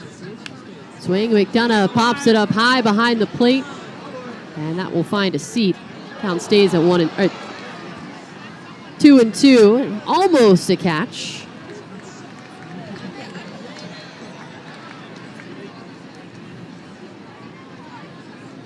McDonough batting leadoff again today. And this has really been his typical place in the lineup ever since the promotion of Franklin Arias. He hit 9th on Tuesday, but has been hitting leadoff ever since. It's a 2-2 pitch. This is low and inside, and the count goes full.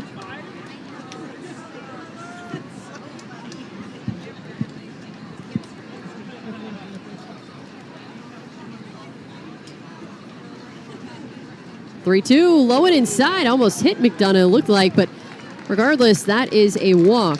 Ball 4, leadoff base runner again for Portland here in the bottom of the 5th. And each time that Portland has been able to reach with a leadoff base runner, they have scored. And then to add on to that, every time a Sea Dog has walked, that player has also scored, whether it was a leadoff walk or not. Trend that the Sea Dogs would love to continue here in the bottom of the 5th. The pitch. Jack Winne takes a called strike in the low and outside corner.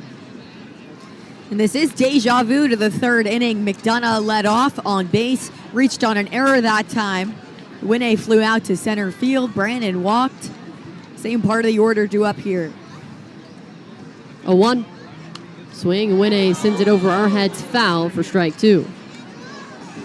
Time to call Portland Glass.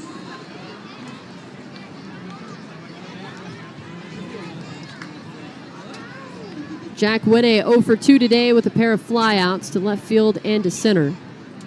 The pitch. And we have a balk from Gomez. Gomez claps his hand on his glove in frustration as McDonough jogs into second base after the balk. Huge for Jack Winne, too, because that probably would have been a called strike 3. Back in on the right side, no balls, 2 strikes, and nobody out. McDonough at second. The pitch. Low and outside, ball 1.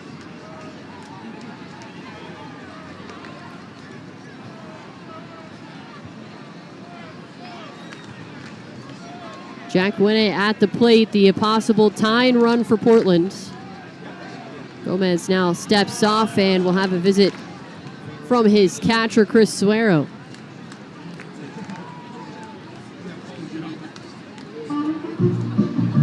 Two will chat on the mound. Very brief chat.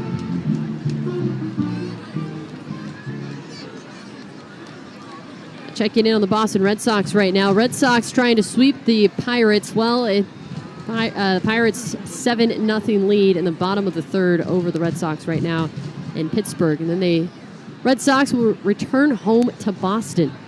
Seems like they've been on a nice long road trip to Toronto and to Pittsburgh. 1-2. Swing, and Winne sends it high to shallow right field. Voit, the second baseman, going out. He's called off by Smith. He's lost the ball in the sunshine.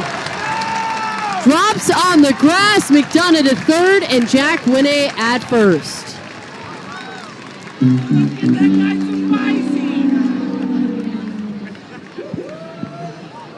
That one was tough for Smith. I mean, Voit looked like he had a nice line on it the whole time. And then he probably saw Smith hold up his arm thinking he was shaking him off, saying, I got it, and then lost it.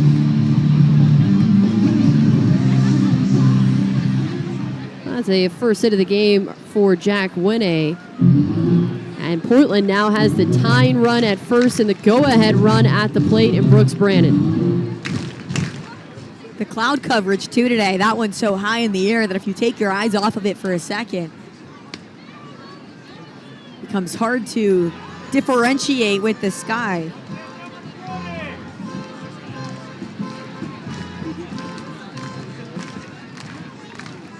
Brannon with 19 home runs this season, the 0-1. Hits it hard on the ground to the shortstop. Vargas tosses to second, on to first. 6-4-3 double play, but it gets a run across as Tyler McDonough comes home to score, and Portland back within one. They trail 6-5 in the bottom of the fifth.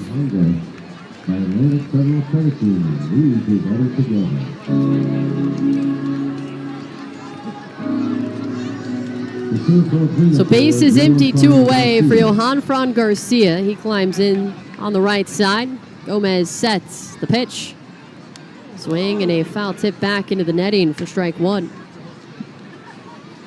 Garcia is hungry for a hit right now. That one well inside the zone, but he was ready to put a big-time swing on it.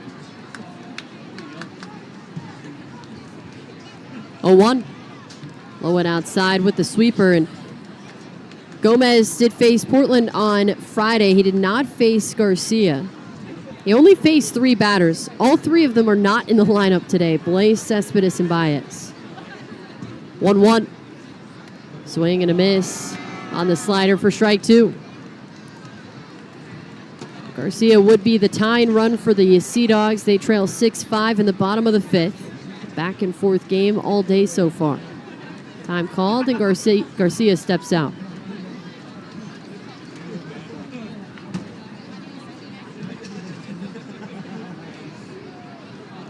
Gomez sets, he deals. Swing and a foul tip for strike 3 and out number 3 in the bottom of the fifth, but Portland does get a run across. But 1 hit, no errors, and nobody left on. We head to the 6th, Portland down by 1 on the Sea Dogs Radio Network, presented by Verizon. Leading off the top of the first inning is the Substance Ale, Bissell Brothers' flagship IPA. Join your favorite on-air personalities for unique perspectives, in-depth interviews, and untold stories from on and off the field. The MLB Network Podcast, presented by New Balance, Saturdays on MLB Network and wherever you get your podcasts. Another 2-2. Runners go. This is lined and Nice caught play. by Sogard. It's short. Throw back to second for an out. Over to first. Triple play. The people are welcoming, they're loving, they're caring. So if you're looking for a familial feel, definitely Asheville. It's Asheville. That's all you got to say. They're excited to be back and back on their feet, so it's been awesome to see the rebuild. Winning or losing, like everybody's there having a good time rooting us on, so I've always enjoyed that the whole year. You play here at the tourist park and you feel like you're back in the old days playing real baseball. Nestled right into the mountains there. That's right on a cliff.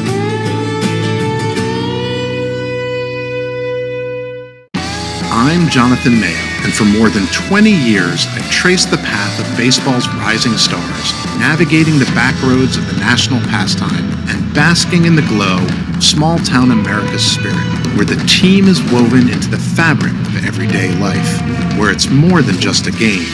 It's a celebration of the people, the traditions, and the culture that give these places their soul. This is Grassroots. Portland Sea Dogs continue to trail 6-5 behind the Binghamton Rumble Ponies. They did get a run back, however, in the bottom of the 5th.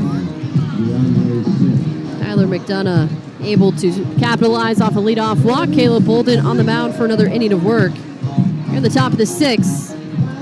Came in the 5th, gave up a base hit, but not a run. DeAndre Smith to lead things off for the Rumble Ponies. First pitch. Called strike on the inside part of the plate. Smith today with a strikeout and a sacrifice fly. That was back in the 4th. The 0-1.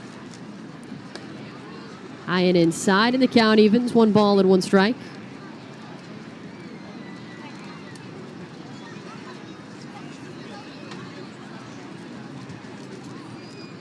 Bolden looks over the top of his glove. The 1-1. Swing and a bouncing ball up and over the mound. Backhanded by White behind the second base bag. A great stretch by Brooks Brannon. Makes the catch, and Smith is retired for 3. And it's back to the top of the batting order with Mitch Voigt.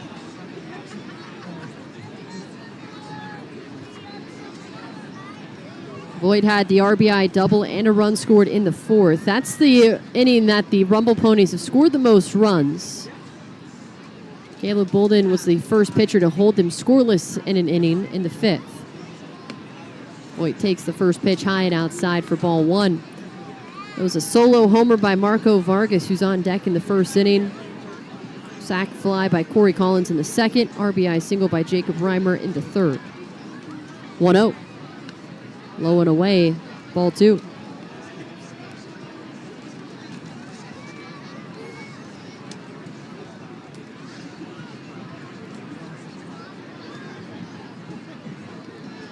Two balls and no strikes to count. The pitch. Swing and a foul tip for strike 1.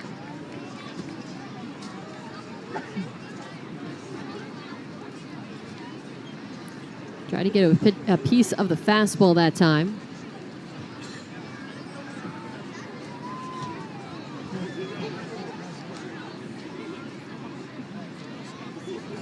Two 1. Swing, and he muscles it foul right side out of play, and the count evens. That follows off of the third wetlands presented by Ducks Unlimited.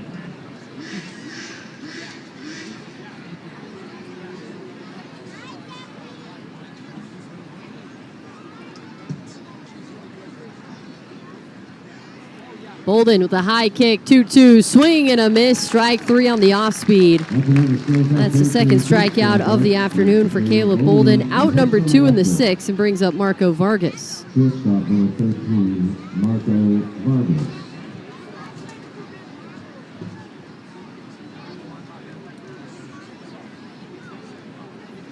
Vargas stands in on the left side.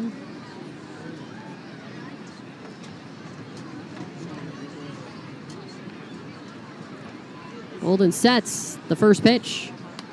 Misses inside with the fastball for ball 1. Vargas has recorded a hit in every at-bat today. Homer in the 1st, single in the 3rd, RBI single, and a stolen base in the 4th. 1-0. This is low and inside. Ball 2.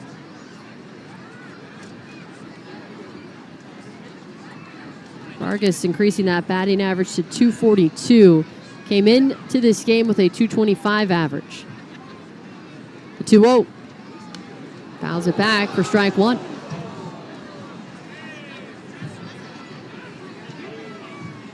Infield pulled to the right side with the lefty at the plate. Vargas one of 3 lefties in the lineup this afternoon for Binghamton. The 2-1.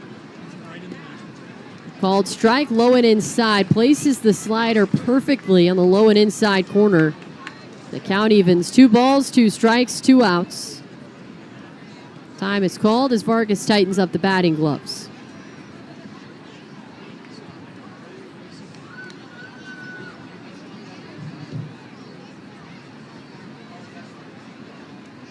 Here's the 2-2. High and inside, ball 3, and the count goes full.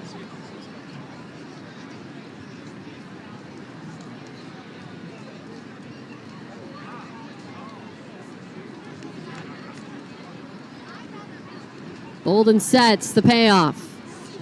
Swing, and he lines it foul right side.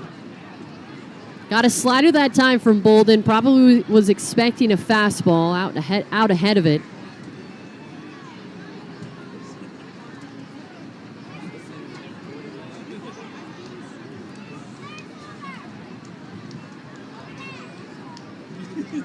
Bolden taking his time. Here's another 3-2.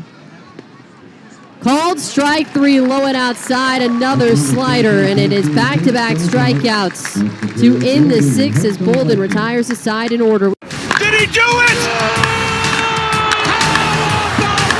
Oh my goodness, what a play! We live the biggest plays from every game with Abby LeVar on Quick Pitch, late nights and early mornings on MLB Network.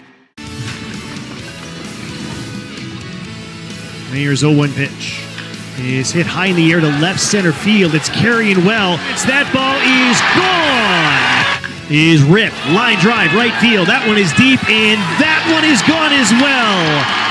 Zach Veen is scorching hot field. You can tell it goodbye. Line drive the other way. That's down for a base hit. How about 17 total bases?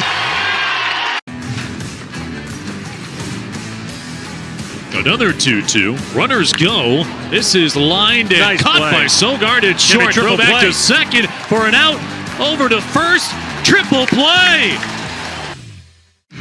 I'm Jonathan Nahum, and for more than 20 years, I've traced the path of baseball's rising stars, navigating the back roads of the national pastime and basking in the glow of small-town America's spirit, where the team is woven into the fabric of everyday life, where it's more than just a game. It's a celebration of the people, the traditions, and the culture that give these places their soul. This is Grassroots. An APR plus 0 payments for 90 days on the Hyundai Tucson or Hyundai Santa Fe. Hurry in. Bottom of the 6th inning, the Portland Sea Dogs continue to trail 6-5 behind the Binghamton Rumble Ponies. It will be a 5, 6, and 7 due up. Henry Godbout to lead things off against Christopher Gomez. Gomez gave up a run in the 5th after Tyler McDonough able to capitalize on a leadoff walk. First pitch. Called strike on the low and outside corner. And it was really the best piece of hitting we've seen from Godbout so far. He got his first AA hit earlier in the week, more of a blooper to left field. That one really put a good swing on it. Pitch misses low and outside, and the count evens 1-1. It almost, with his right hand and the way his follow-through happened with that hit, and we can see, obviously, we're right behind home plate, but it seemed like he really, truly guided that ball right to left center field. He knew exactly where he wanted to hit it as he sends this one over our heads for strike 2. It's also clutch with 2 outs. The Sea Dogs had runners on second and third, really needed to take advantage of that moment. You don't want to give Binghamton the momentum. Coming up in that moment specifically was a really big part of this game. Check swing, they appeal, and he did not go around. Count evens 2 balls, 2 strikes. And it keeps Portland in this game as well, as we've seen Sea Dogs struggle at times this week to get some runs on the board and take advantage of base runners, specifically in scoring position. Got about able to come through. The 2-2. Swing, and he launches it foul left side out of play, and the count stays even, 2 balls and 2 strikes. Cleared the clubhouse with that moonshot.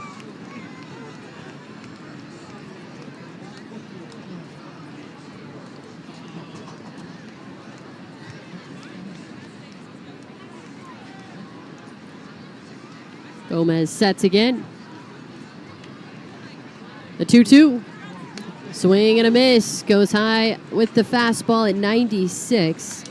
First out in the bottom of the 6th inning. Second consecutive strikeout for Gomez after he ended the 5th with a K.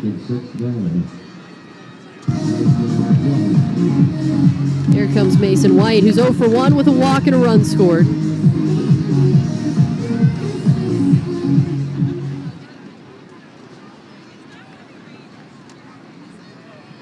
Bats on the left side. First pitch from Gomez. This is high and outside, ball 1.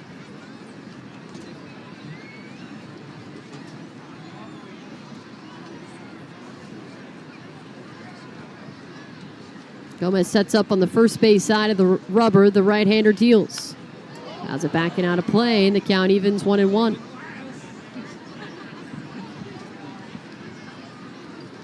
White with 3 home runs, including a multi-homer game last week against the New Hampshire Fisher Cats.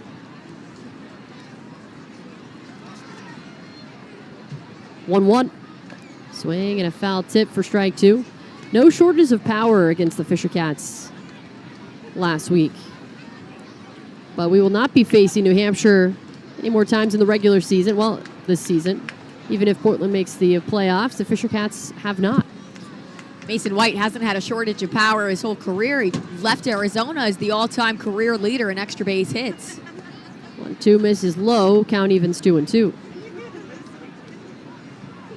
Had the second most runs all-time for an Arizona Wildcat. And that's a really storied baseball program.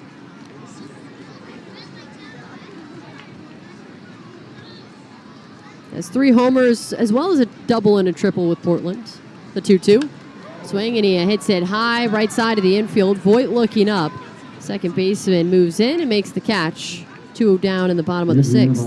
Big 12 winners, Liliana Bell and Joseph Matthews. Please head to Guest Services. Left fielder number 5, Will Turner. 2 outs, nobody on for Will Turner. RBI single in the 2nd. Fly out to right field in the 4th. First pitch. Swing and a foul tip for strike 1. Christopher Gomez with a lot of fastballs to these Sea Dogs hitters. Touching 96, 97 at times.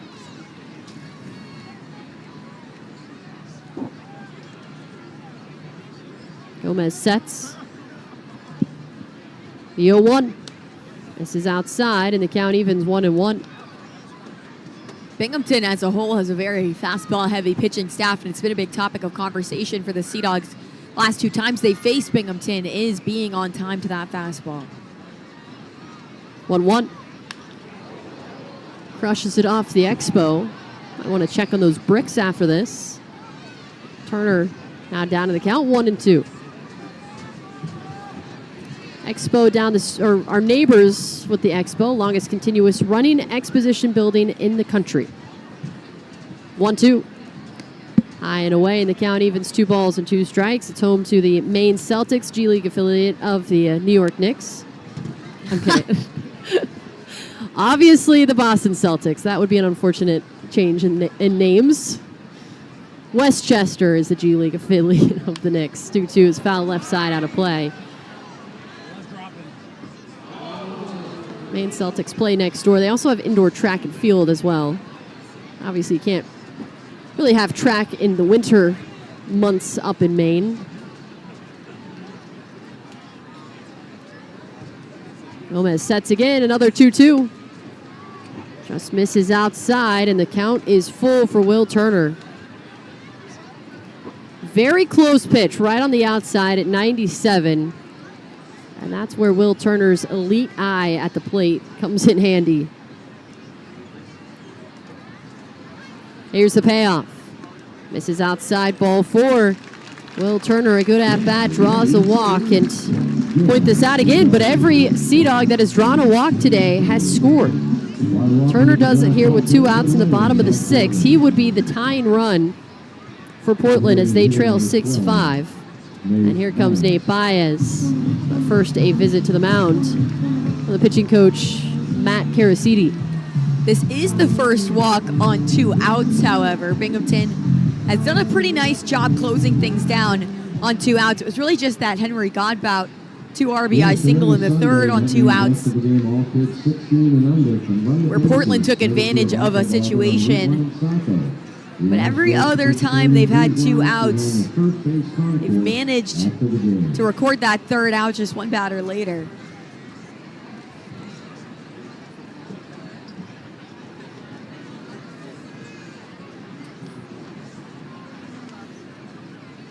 So here is Nate Baez with 1 on and 2 away. The pitch.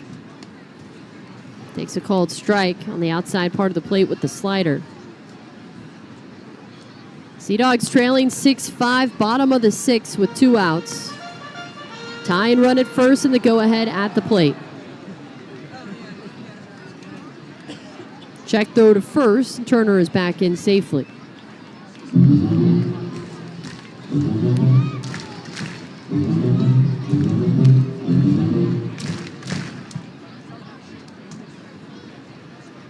No balls and 1 strike to count.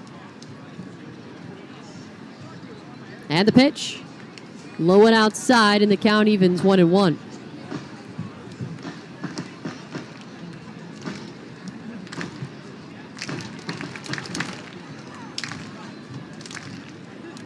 Gomez with the glove to his left hip, ball to his right side. Looks into his catcher, Chris Suero. 1-1. Called strike 2. Saw a lot of fastballs to Turner, now a healthy amount of sliders to Nate Baez.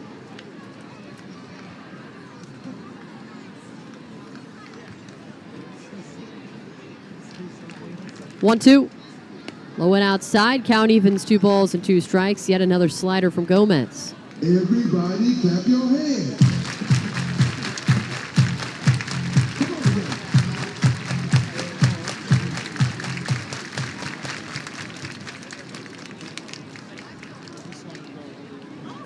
The 2-2.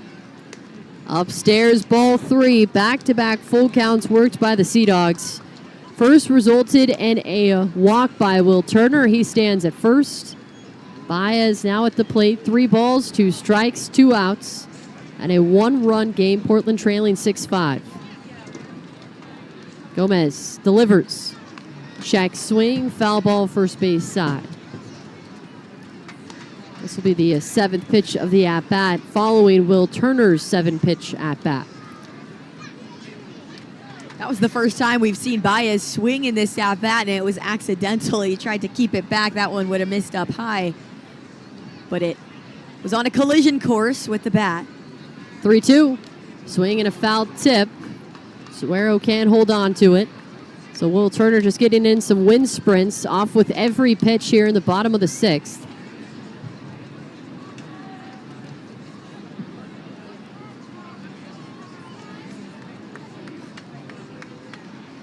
Gomez readies again.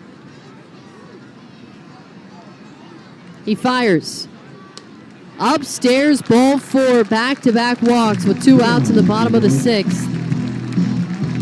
Turner moves to second, Baez at first. Here is Nelly Taylor.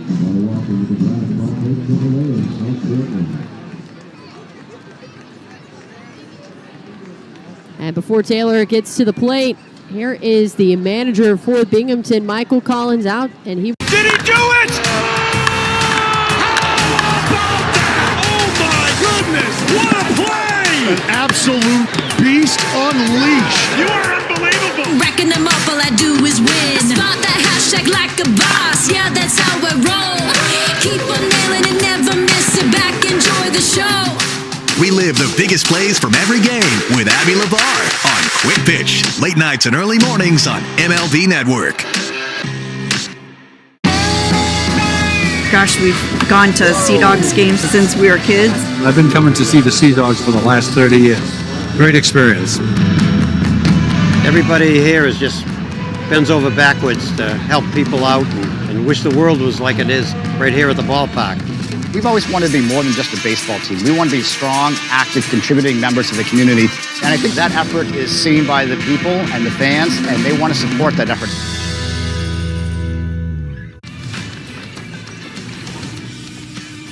And the 1-0 pitch is hit in the right center field gap. Sprinting over after it is Myers. He dives and he made the catch. Oh my goodness. Myers laying out. You can own a piece of the minor league game. MILB Auctions lets you bid on game used and autographed bats, balls, jerseys, and more, with items added all season long. Want a piece of the minor league game? Visit MILBauctions.com.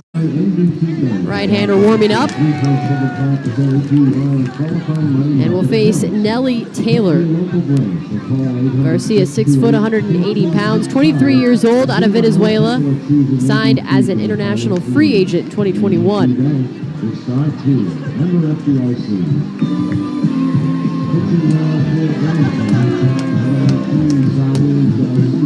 Garcia, the right-hander, will face Nellie Taylor with Nate Baez at first, Will Turner at second. Both worked 2-out walks, and it looked like it was going to be a clean inning for Christopher Gomez.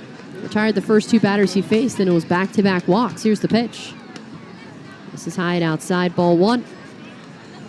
Sea Dogs with the tying run in scoring position at second base, and Turner go-ahead run at first with Nate Baez. 1-0. Fouls it straight back, and the count evens 1-1. Garcia has a 4-seam fastball, slider, and a changeup, and that fastball can top out at 97. Deep in at the waist, he sets. 1-1. Called strike 2. Over the plate with the changeup, and Taylor now down in the count. 1 ball and 2 strikes. Taylor 0 for 2 today, a fly out and a strikeout.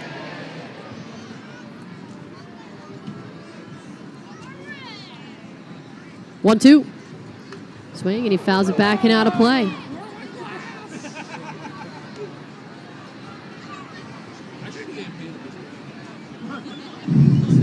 Both base runners tagging up. Baez at first, Turner at second. Sea Dogs trailing 6-5. The 1-2. Low and inside, a good stop by Suero. But he bounces it in the dirt, and the count evens 2-2.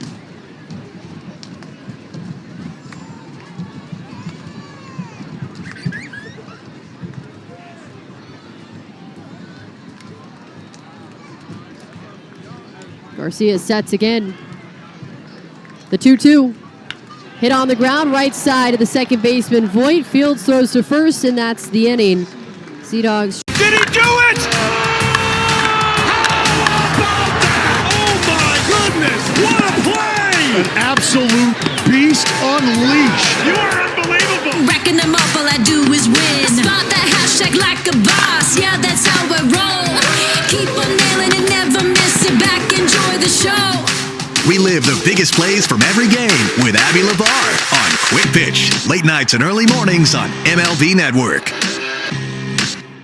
You can own a piece of the minor league game. MILB Auctions lets you bid on game used and autographed bats, balls, jerseys, and more, with items added all season long. Want a piece of the minor league game? Visit MILBauctions.com. Rocketed deep to left. Mercedes into the gap. He reaches out. It's off his glove, and it's caught by Brandon Winokur. Mercedes with an alley-oop to his center fielder. I'm Jonathan Mayo, and for more than 20 years, I've traced the path of baseball's rising stars, navigating the back roads of the national pastime and basking in the glow of small-town America's spirit, where the team is woven into the fabric of everyday life, where it's more than just a game. It's a celebration of the people, the traditions, and the culture that give these places their soul. This is Grassroots. Introducing the Simplicity Plan. $30 for a single line. Can you hear me now? Live behind the Binghamton Rumble Ponies. More on that on the play-by-play. Here is Perry Keaton. Thank you so much, Emma. Caleb Bolden has been a happy sight to see for the Sea Dogs out of the bullpen today. He's out for his 3rd inning of work after retiring the side in order in the 6th. 3, 4, and 5 due up. Emilian Petrie, Jefferson Rojas, and Jacob Reimer. Petrie in on the left side, first pitch. Misses high and outside for ball 1. Portland trailing 6-5. The 6th inning was the first that neither team scored a run. Portland stranded 2. The 1-0 draws a foul ball straight back. Petrie has reached base once today on a walk. He also stole second before Rojas flew out to end the inning. Otherwise, a flyout and a strikeout for the designated hitter. The 1-1 swing and a small piece of a foul ball, but that one stays in the vicinity of home plate. 1-2.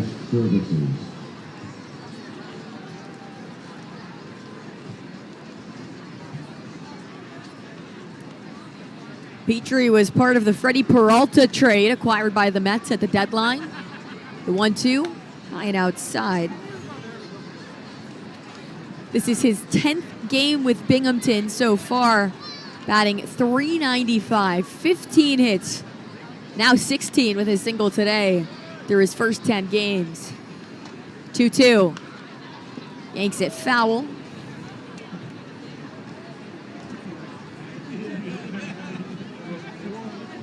Seven RBI as well early on.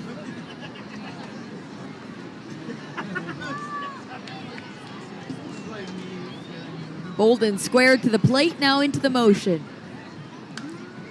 Fly ball foul towards the Sea Dogs bullpen and onto the roof of the clubhouse.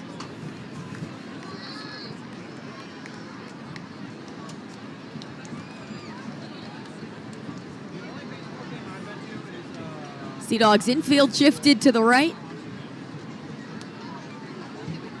Another 2-2. Grounded up the first baseline, but foul. Petrie will continue this at bat. He's about to face pitch number 8. 4 straight foul balls from Petrie.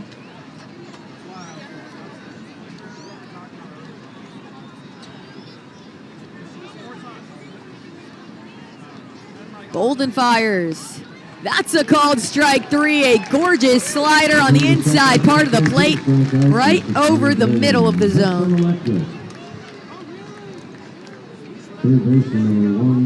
One up, one down.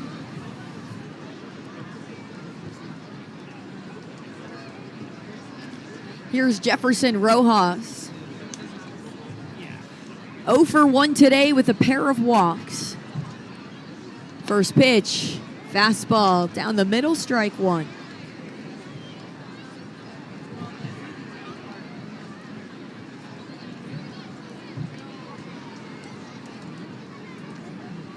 Infield playing straight up, here's the pitch.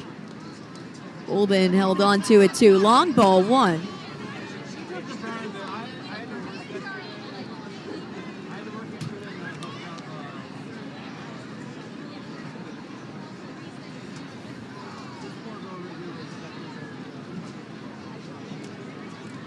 The 1-1. Another sinker down the middle for strike 2. As Rojas finds himself down in the count. Caleb Bolden has been a staple in the Sea Dogs bullpen all year long. Here's the 1-2. Missed outside again. Had a short stint in Worcester in July and came back to Portland on July 16th. Has gone at least 2 innings, but can go more. Here he threw 2 1/3. As Rojas pops that up right side, it'll get out of play. And caught by a fan on the concourse. Very clean catch.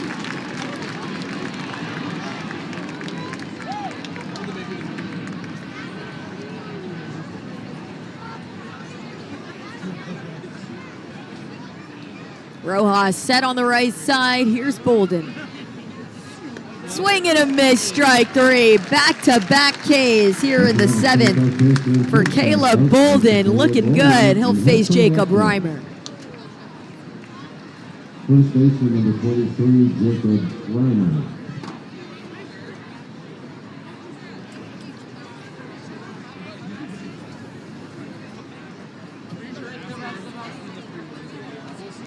Reimer 1 for 3 today with a single. First pitch, high fly ball, shallow center field. Taylor has to come in on it. Makes the catch, and the inning comes to an end. Caleb Bolden retires the side in order for the second straight inning. We go to the bottom of the 7th. Sea Dogs trail by 1 on the Sea Dogs Radio Network, presented by Verizon. You can own a piece of the minor league game. MILB Auctions lets you bid on game used and autographed bats, balls, jerseys, and more, with items added all season long. Want a piece of the minor league game? Visit MILBauctions.com. It's a great night for baseball. This matchup features some of the best talent in the game. A lot of power, a lot of marquee names. Here we go. Buckle up, folks. There's a guy who wants to be in the spotlight. The bats have come alive. Hey, showstopper! We're just playing Powerball. This place doesn't know what hit them. These teams are entertaining, are they not? The show continues. Experience game-to-game coverage of the night's biggest moments, live and commercial-free. MLB Network Strike Zone, Wednesday and Friday nights all season. Jones toward the bullpen. Nishida racing over. And look at Jones climbing up the bullpen, securing the catch, and then thrusting himself into the netting like Spider-Man. I'm Jonathan Mayo, and for more than 20 years, I've traced the path of baseball's rising stars, navigating the back roads of the national pastime and basking in the glow of small-town America's spirit, where the team is woven into the fabric of everyday life, where it's more than just a game. It's a celebration of the people, the traditions, and the culture that give these places their soul. This is Grassroots.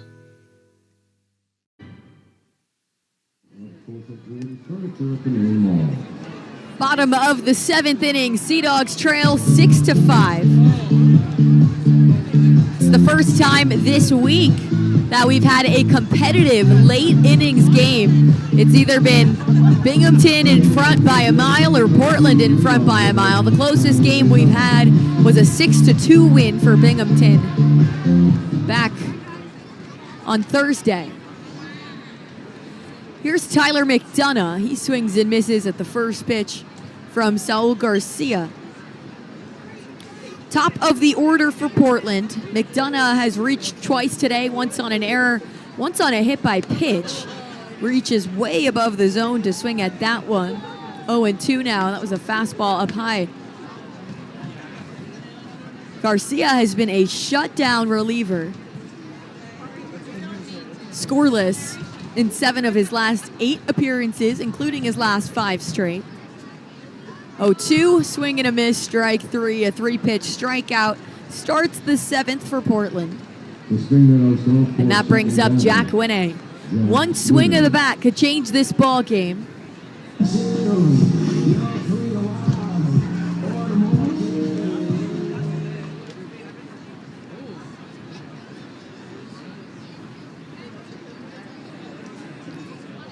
First pitch, Winne swings away at a cutter below an outside corner.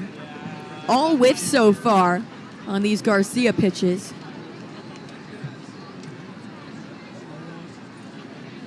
Winne digs back in on the right side. The pitch hit well to center field. Back to the warning track. Winne ties this ball game. Deepest part of the ballpark, not a problem for the third baseman. Home run number 6, and it is 6-6 here at Delta Dental Park.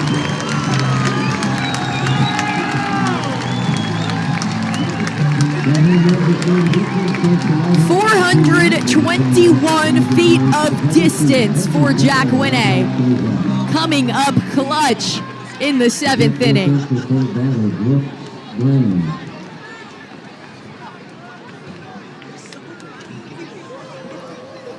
First home run of the day for the Sea Dogs, first in their last 2 games.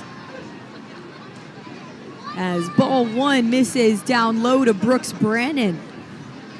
First run scored for the Sea Dogs since the bottom of the 5th. As Brandon puts a charge into that one, left center, gap moving over, it is caught sliding by John Bay.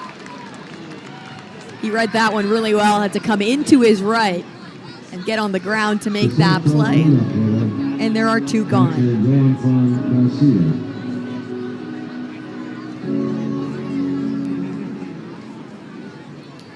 2 outs for Johan Fran Garcia, tie game. As he takes a called strike one.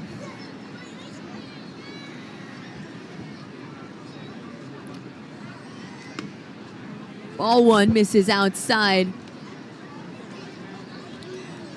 Just the 6th home run that Garcia has given up all year in over 45 innings pitched. As that one misses low and outside. 2 balls and a strike to Garcia.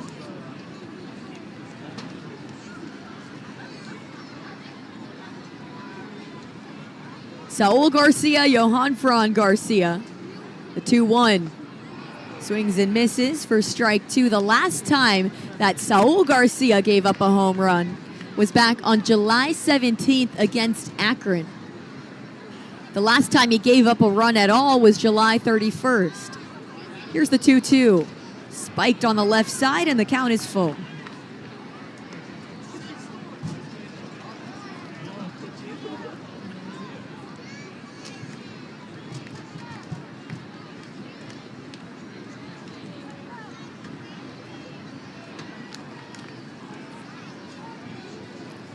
The payoff. Called strike 3, drops in the breaking ball right down the middle. And the inning comes to an end, but not before Jack Winne comes through with that big swing. We're tied to the top of the 8th. Sea Dogs Radio Network, presented by Verizon. Mainers know what to do after an accident. Call the experts. Call Joe. Over 25,000 victories for injured Mainers. Fighting and winning for injured Mainers for over 50 years. The law office. Join your favorite on-air personalities for unique perspectives, in-depth interviews, and untold stories from on and off the field. The MLB Network Podcast, presented by New Balance. Saturdays on MLB Network and wherever you get your podcasts. 2-0 pitch. Ground ball towards third. Fielded by Paulie. Steps on third. Goes to second. 2 on the first. Triple play! You can own a piece of the minor league game. MILB Auctions lets you bid on game used and autographed bats, balls, jerseys, and more, with items added all season long. Want a piece of the minor league game? Visit MILBauctions.com. Gosh, we've gone to Sea Dogs games since we were kids. I've been coming to see the Sea Dogs for the last 30 years. Great experience. Everybody here is just bends over backwards to help people out and wish the world was like it is right here at the ballpark. We've always wanted to be more than just a baseball team. We want to be strong, active, contributing members of the community. And I think that effort is seen by the people and the fans, and they want to support that effort.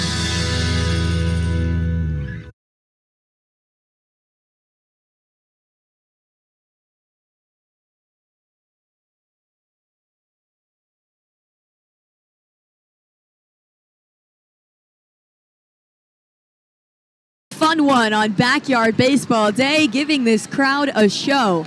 Caleb Bolden did all he could. He hung 3 zeros on the scoreboard in the 5th, 6th, and 7th. Here's a new pitcher, Joe Vigatsky, trying to pick up where Bolden left off. He's facing off against Chris Suero. First pitch, Suero lines that into left center for his 3rd hit of the day. His 2nd single. He's now 3 for 3 with a pair of singles, a double, and a walk. He has reached base every time and scored twice.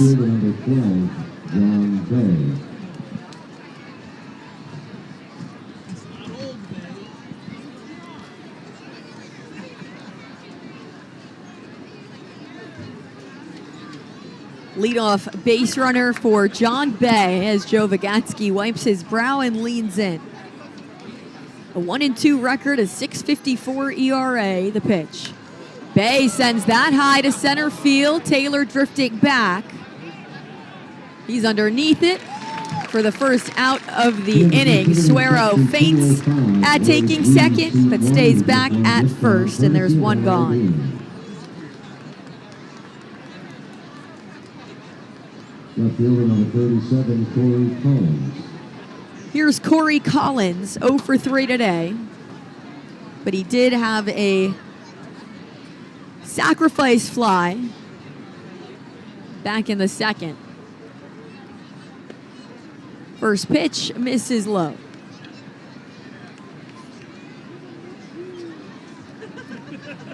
Righty pitcher, lefty batter. Vagansky working with the fastball, sweep up, change up, and a sinker. The 1-0. Checks his swing. He did not go around. Suero on first, a lot of speed already. A couple stolen bases today. Vagansky takes a peek at him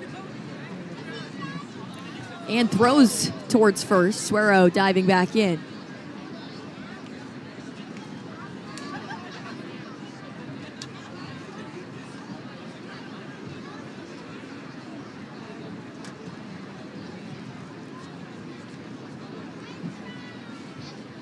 The 2-0. Catches the top of the zone with a cutter. Strike one.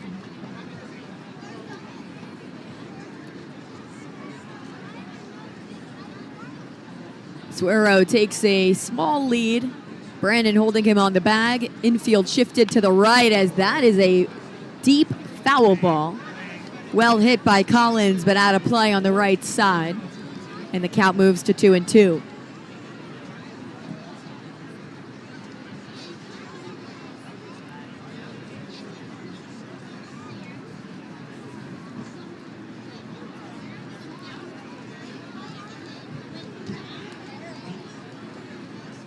Vagansky comes set. Here's the pitch.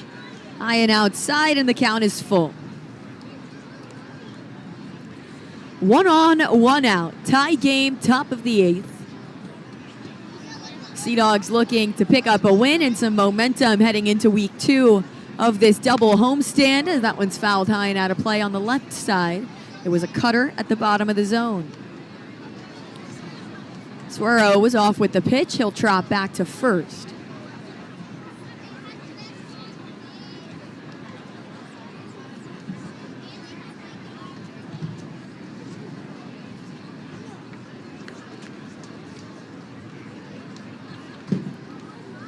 The payoff. Ball 4, the throw down to second. Well, is not in time. That one missed barely outside the zone. Suero at second. Collins heads up to first. 2 on with 1 out for DeAndre Smith. Smith collected a sac fly in the 4th, otherwise a strikeout and a ground out today. First pitch misses inside, ball 1.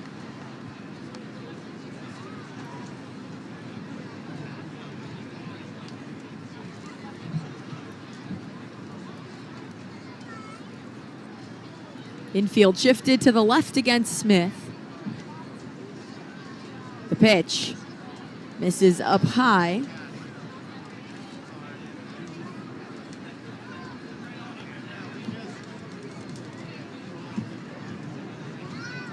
Vagansky was acquired by the Red Sox in a trade in 2024.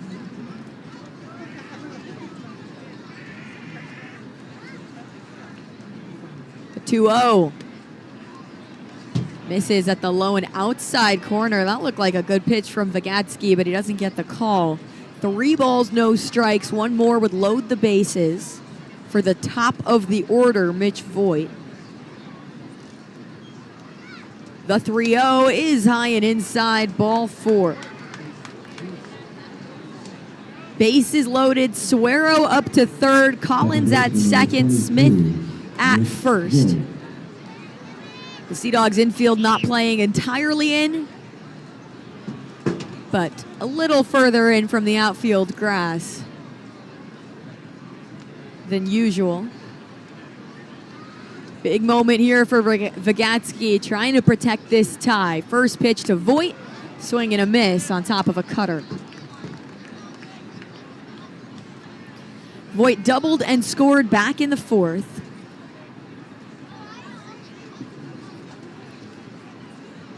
That was against Max Carlson. 0-1. Foul ball straight back in front of us. Caught by a fan waiting with his glove. Nice catch. And it's 0-2.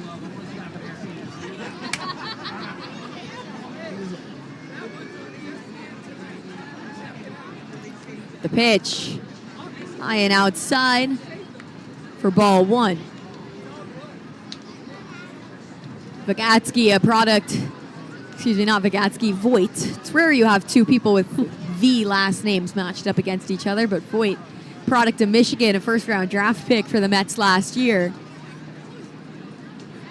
The 1-2. Misses inside. Count evens at 2-2.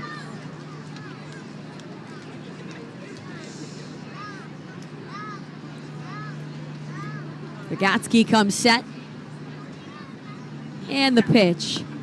Called strike three right down the middle. What a pitch from Joe Vygotsky. The cutter perfectly spotted at the bottom of the zone. And there are two gone in the inning for Marco Vargas. Vargas has had quite the day at the plate. 3 for 4. A pair of singles, a home run, and a strikeout.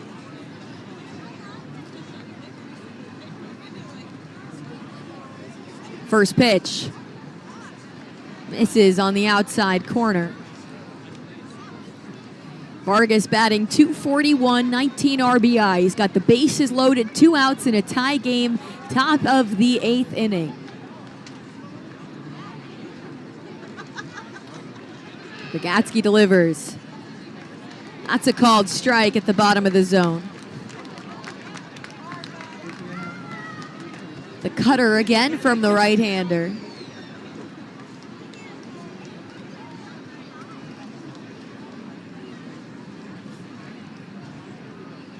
The 1-1. Another called strike on the outside part of the plate. Gets the call with the slider. 1-2. The crowd getting behind him. Vygotsky trying to work out of a jam.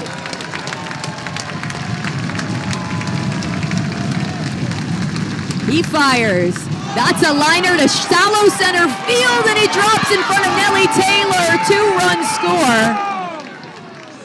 Runners on the corners as Vargas comes through with the bloop single over the infield in front of the outfield. Very softly hit off the bat, just 70 miles an hour. Vygotsky was 1 strike away from ending the inning. Now the Sea Dogs find themselves down 8-6. 10th hit of the afternoon for Binghamton. That's just the type of day Vargas is having. Been able to find the grass more often than not today. First pitch to Petrie is a swing and a miss.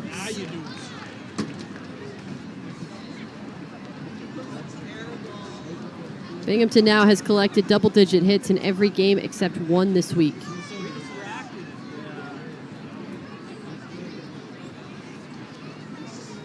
Oh, 1. Fouled straight back into the netting, 0-2.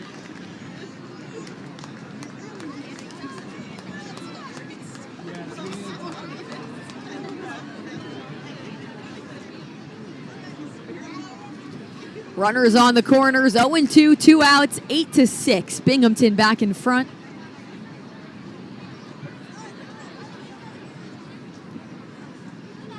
The 0-2. Another foul ball straight back into the netting. Petrie worked a long at bat before striking out in the 7th. That was against Caleb Bolden. These 2 runs are the first to come across for Binghamton since the 4th inning.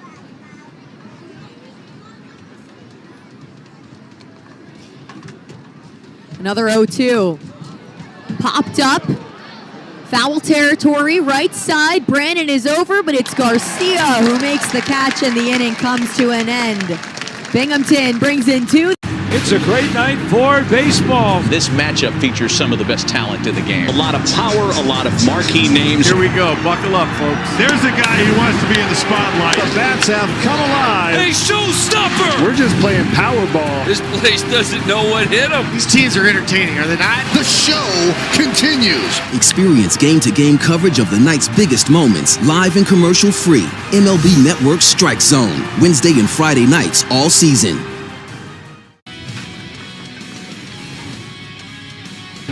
We go to the top of the 7th inning in a game that has flown by.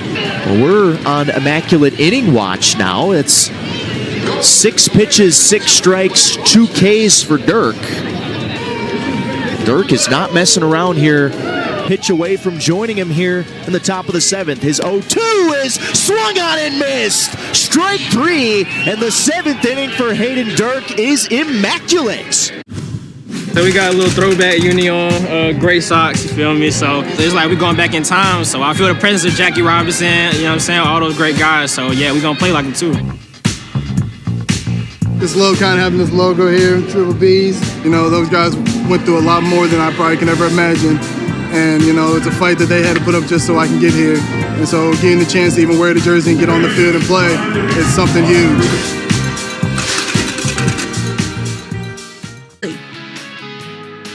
Hi, I'm Dexter at Rowe in sales. We really do work harder for your business.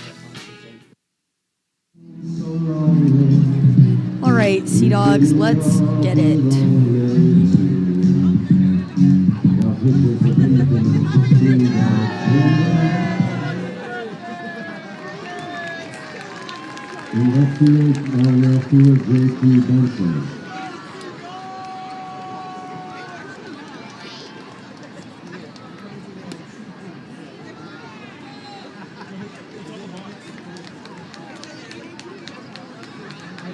Oh-1 count to Henry Godbout in on the right side against the new pitcher, Garrett Stratton. Saul Garcia out of the game. Godbout takes ball 1 low and outside. Portland playing from behind once again after the 2 RBI single from Marco Vargas. He's had a 4-hit day. Godbout drove in 2 runs earlier with a single, but that's a soft ground ball to short, gloved by Vargas, and his throw is well in time for the first out of the inning. Jack Winne tied the game with a solo home run in the 7th before Binghamton bounced back to plate a pair. Here's Mason White.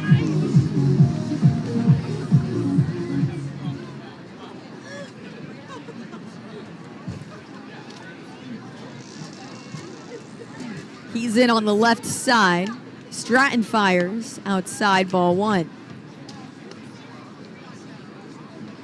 Stratton a 1-4 record, but a 2.05 ERA.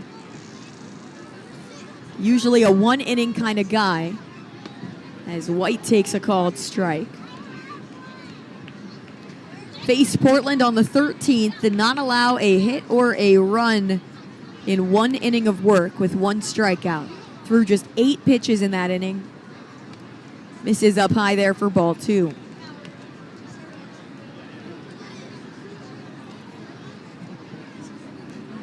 Infield shifted to the right for Binghamton. 2-1.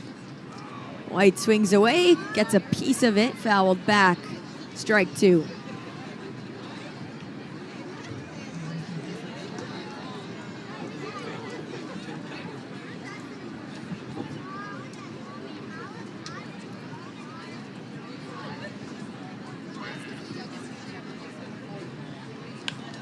White skies that to shallow left field. Underneath it, the shortstop, Vargas, makes the catch.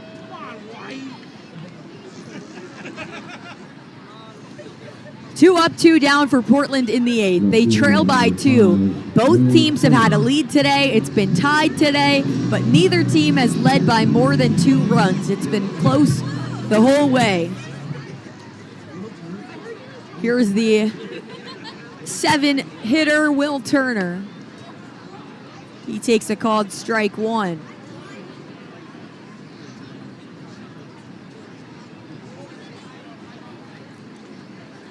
All year, Binghamton's relief pitching has been a highlight as Turner swings and gets a piece of it for strike 2.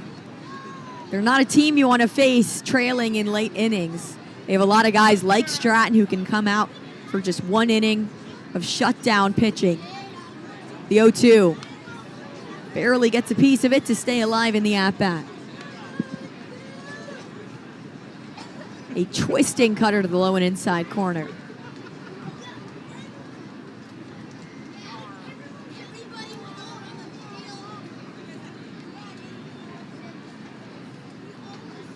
The 0-2.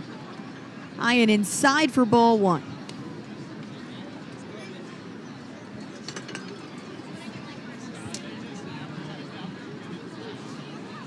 Stratton leans in, swinging his arm now, comes set at the waist. The pitch. Low and outside. Count evens at 2-2.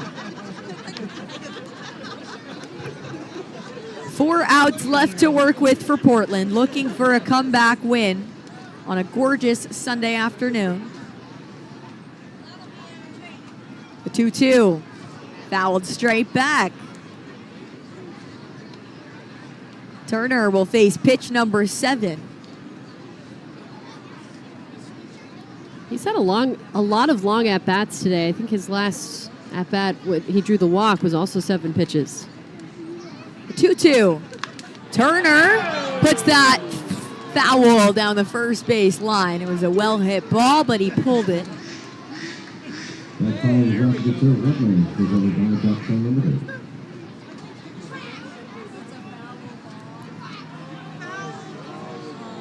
Two and two. 2 outs. Another pitch. Misses low. And the count is full.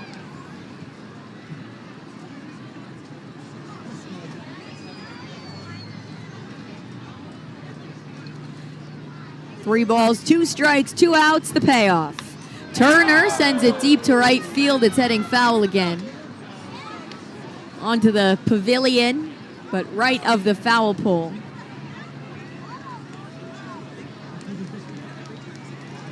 As he continues to battle, he's seen more pitches in this at-bat than Stratton threw in his last outing entirely. Another 3-2. He goes down to a knee, swinging at a cutter in the dirt.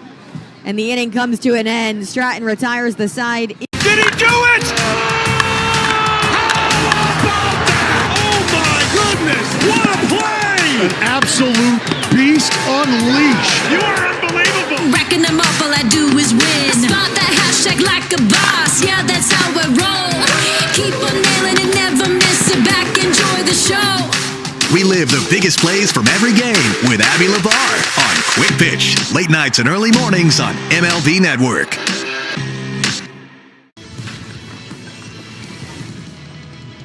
The 2-0.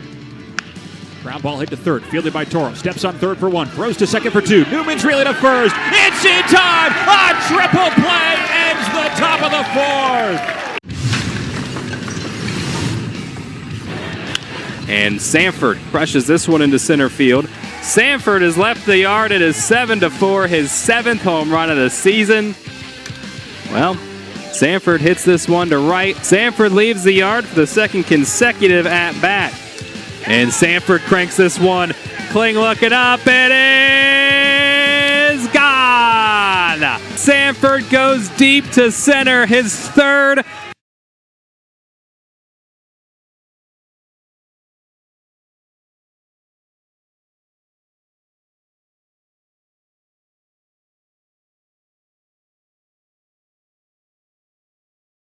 Quit like a Mainer.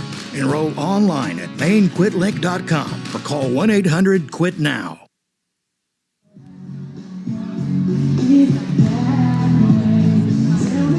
Top of the 9th inning.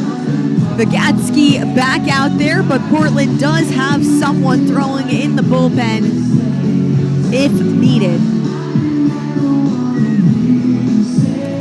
4, 5, and 6 due up for Binghamton. Jefferson Rojas leads off. Binghamton in front 8-6, looking for some insurance runs. First pitch, Rojas takes a strike on the outside half.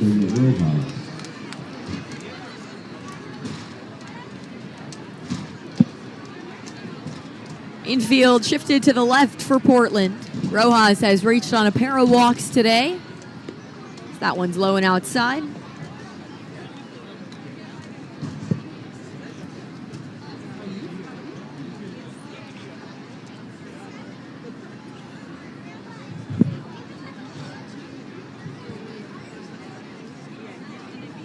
Vagatsky takes a deep breath and fires.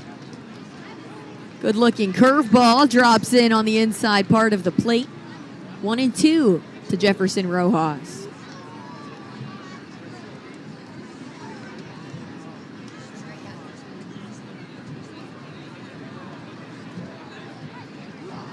The pitch. High and inside. Got away from Vagatsky.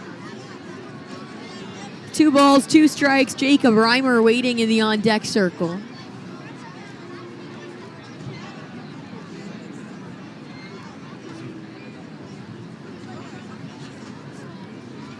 The pitch. Yanked it wide into the lefty box. Full count for Vagatsky.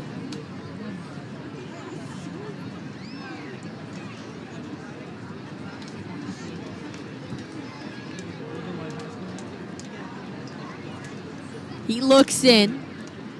The payoff. Rojas reaches low across the plate for it and just gets a piece of it foul. When the Sea Dogs come back in the bottom of the 9th, they'll have 8, 9, and 1 due up, trying to make a 2-run comeback. If they can keep that lead at 2. The payoff. Broken bat, looper to shallow right field, caught by the second baseman, Mason White. That bat shattered on Rojas.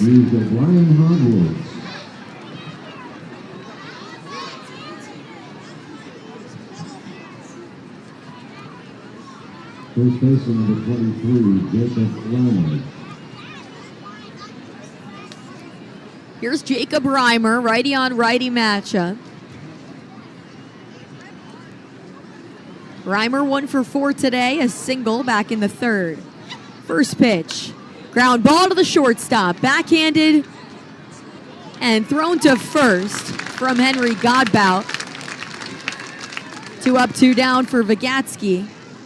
Here comes Chris Suero.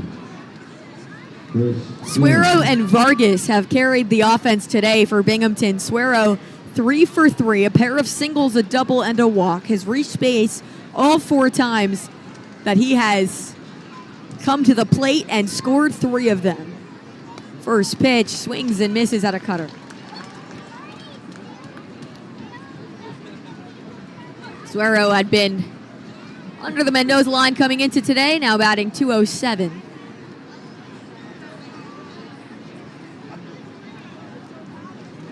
The 0-1 misses low. Can't draw the chase with a slider.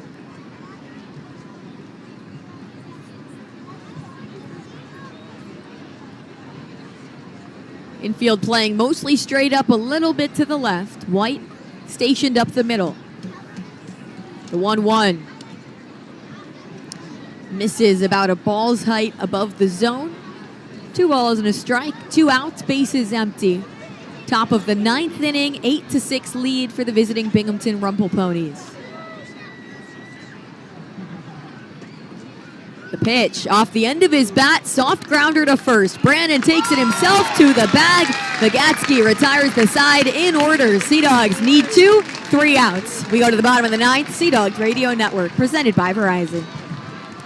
Leading off the top of the 1st inning is the Substance Ale. Bissell Brothers. It's a great night for baseball. This matchup features some of the best talent in the game. A lot of power, a lot of marquee names. Here we go. Buckle up, folks. There's a guy who wants to be in the spotlight. The bats have come alive. Hey, showstopper! We're just playing Powerball. This place doesn't know what hit them. These teams are entertaining, are they not? The show continues. Experience game-to-game coverage of the night's biggest moments, live and commercial-free. MLB Network Strike Zone, Wednesday and Friday nights all season. Gosh, we've gone to Sea Dogs games since we were kids. I've been coming to see the Sea Dogs for the last 30 years. Great experience. Everybody here is just bends over backwards to help people out and wish the world was like it is right here at the ballpark. We've always wanted to be more than just a baseball team. We want to be strong, active, contributing members of the community. And I think that effort is seen by the people and the fans, and they want to support that effort. One of the personal touches on the uniform is the gray, making it look like it's the old wool. The great thing about the Birmingham Black Barons uniforms, very simple in regards to the triangle B and the block lettering for Birmingham across the chest. This is something that's a little bit more geared towards the players. Having the tribute to Negro League, I think this is going to be a marquee moment for them in their journey. To be able to honor and salute the legacy and contributions of the Negro League legends is just unbelievable.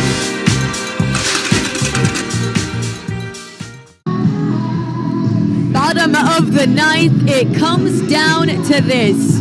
The Sea Dogs held Binghamton scoreless in the top half. They trail 8-6, needing 2 to tie, 3 to win on a gorgeous Sunday afternoon backyard baseball day at the ballpark presented by NBT Bank. 8-9-1 due up for Portland. Nate Baez, Nellie Taylor, and Tyler McDonough at the very least will give Portland a chance to come back.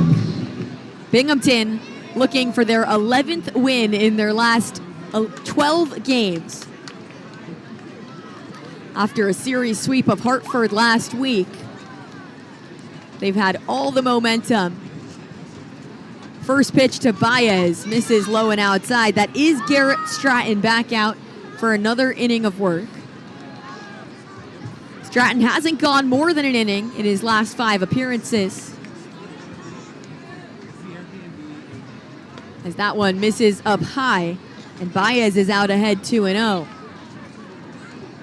He's already at 20 pitches. The most he's thrown in his last 5 appearances is 24. The 2-0. A called strike on the outside part of the plate with a fastball.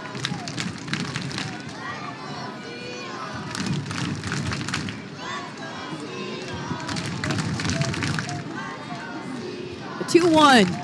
Baez lifts that down the first base line, heading into foul territory. That is not caught by the first baseman, Reimer. Just totally misplayed it. Then tried the shoestring grab. And Baez is lucky to get another life after that. It's 2-2. He slowed up and then all of a sudden had to speed back up. I think we've seen the baseball, the white of the baseball with the kind of overcast light clouds above us. He also went out first and then had to come in on the warning track. The 2-2, swing and a miss, dropped third. Suero applies the tag, and the Sea Dogs are down to their final 2 outs. Here's Nellie Taylor. Center field number 3, Nellie Taylor.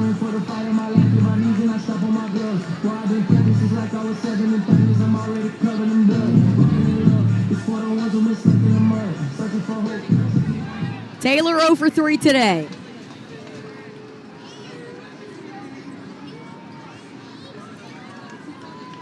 First pitch.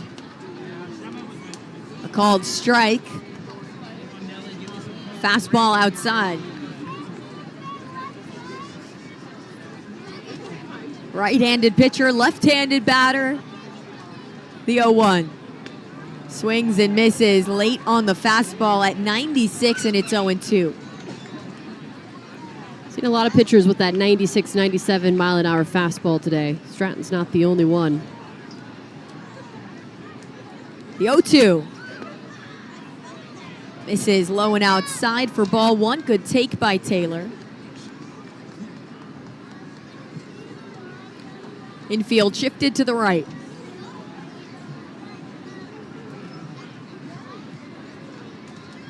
The pitch.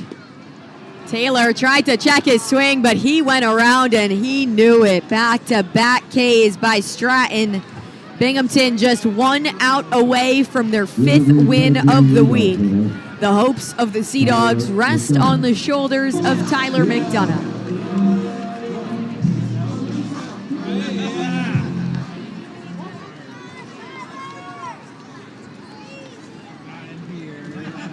First pitch. McDonough takes a strike right down the middle. McDonough, the veteran player, used to these high leverage moments. 0-1. Leaves it high and outside.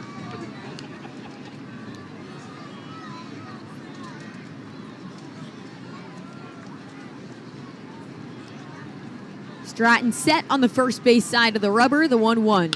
McDonough up the middle, backhanded by the second baseman. Voit to first, dug out, and a web gem of a play from Mitch Voit ends the ball game. Binghamton takes it 8-6. That looked like a sure hit from McDonough, but Mitch Voit plays hero once again, and Binghamton wins the week 5-1, 8-6. In an electric back-and-forth affair on this Sunday afternoon. Sea Dogs fall today. We'll take a break. I'll have the post-game show when we come back on the Sea Dogs Radio Network presented by Verizon.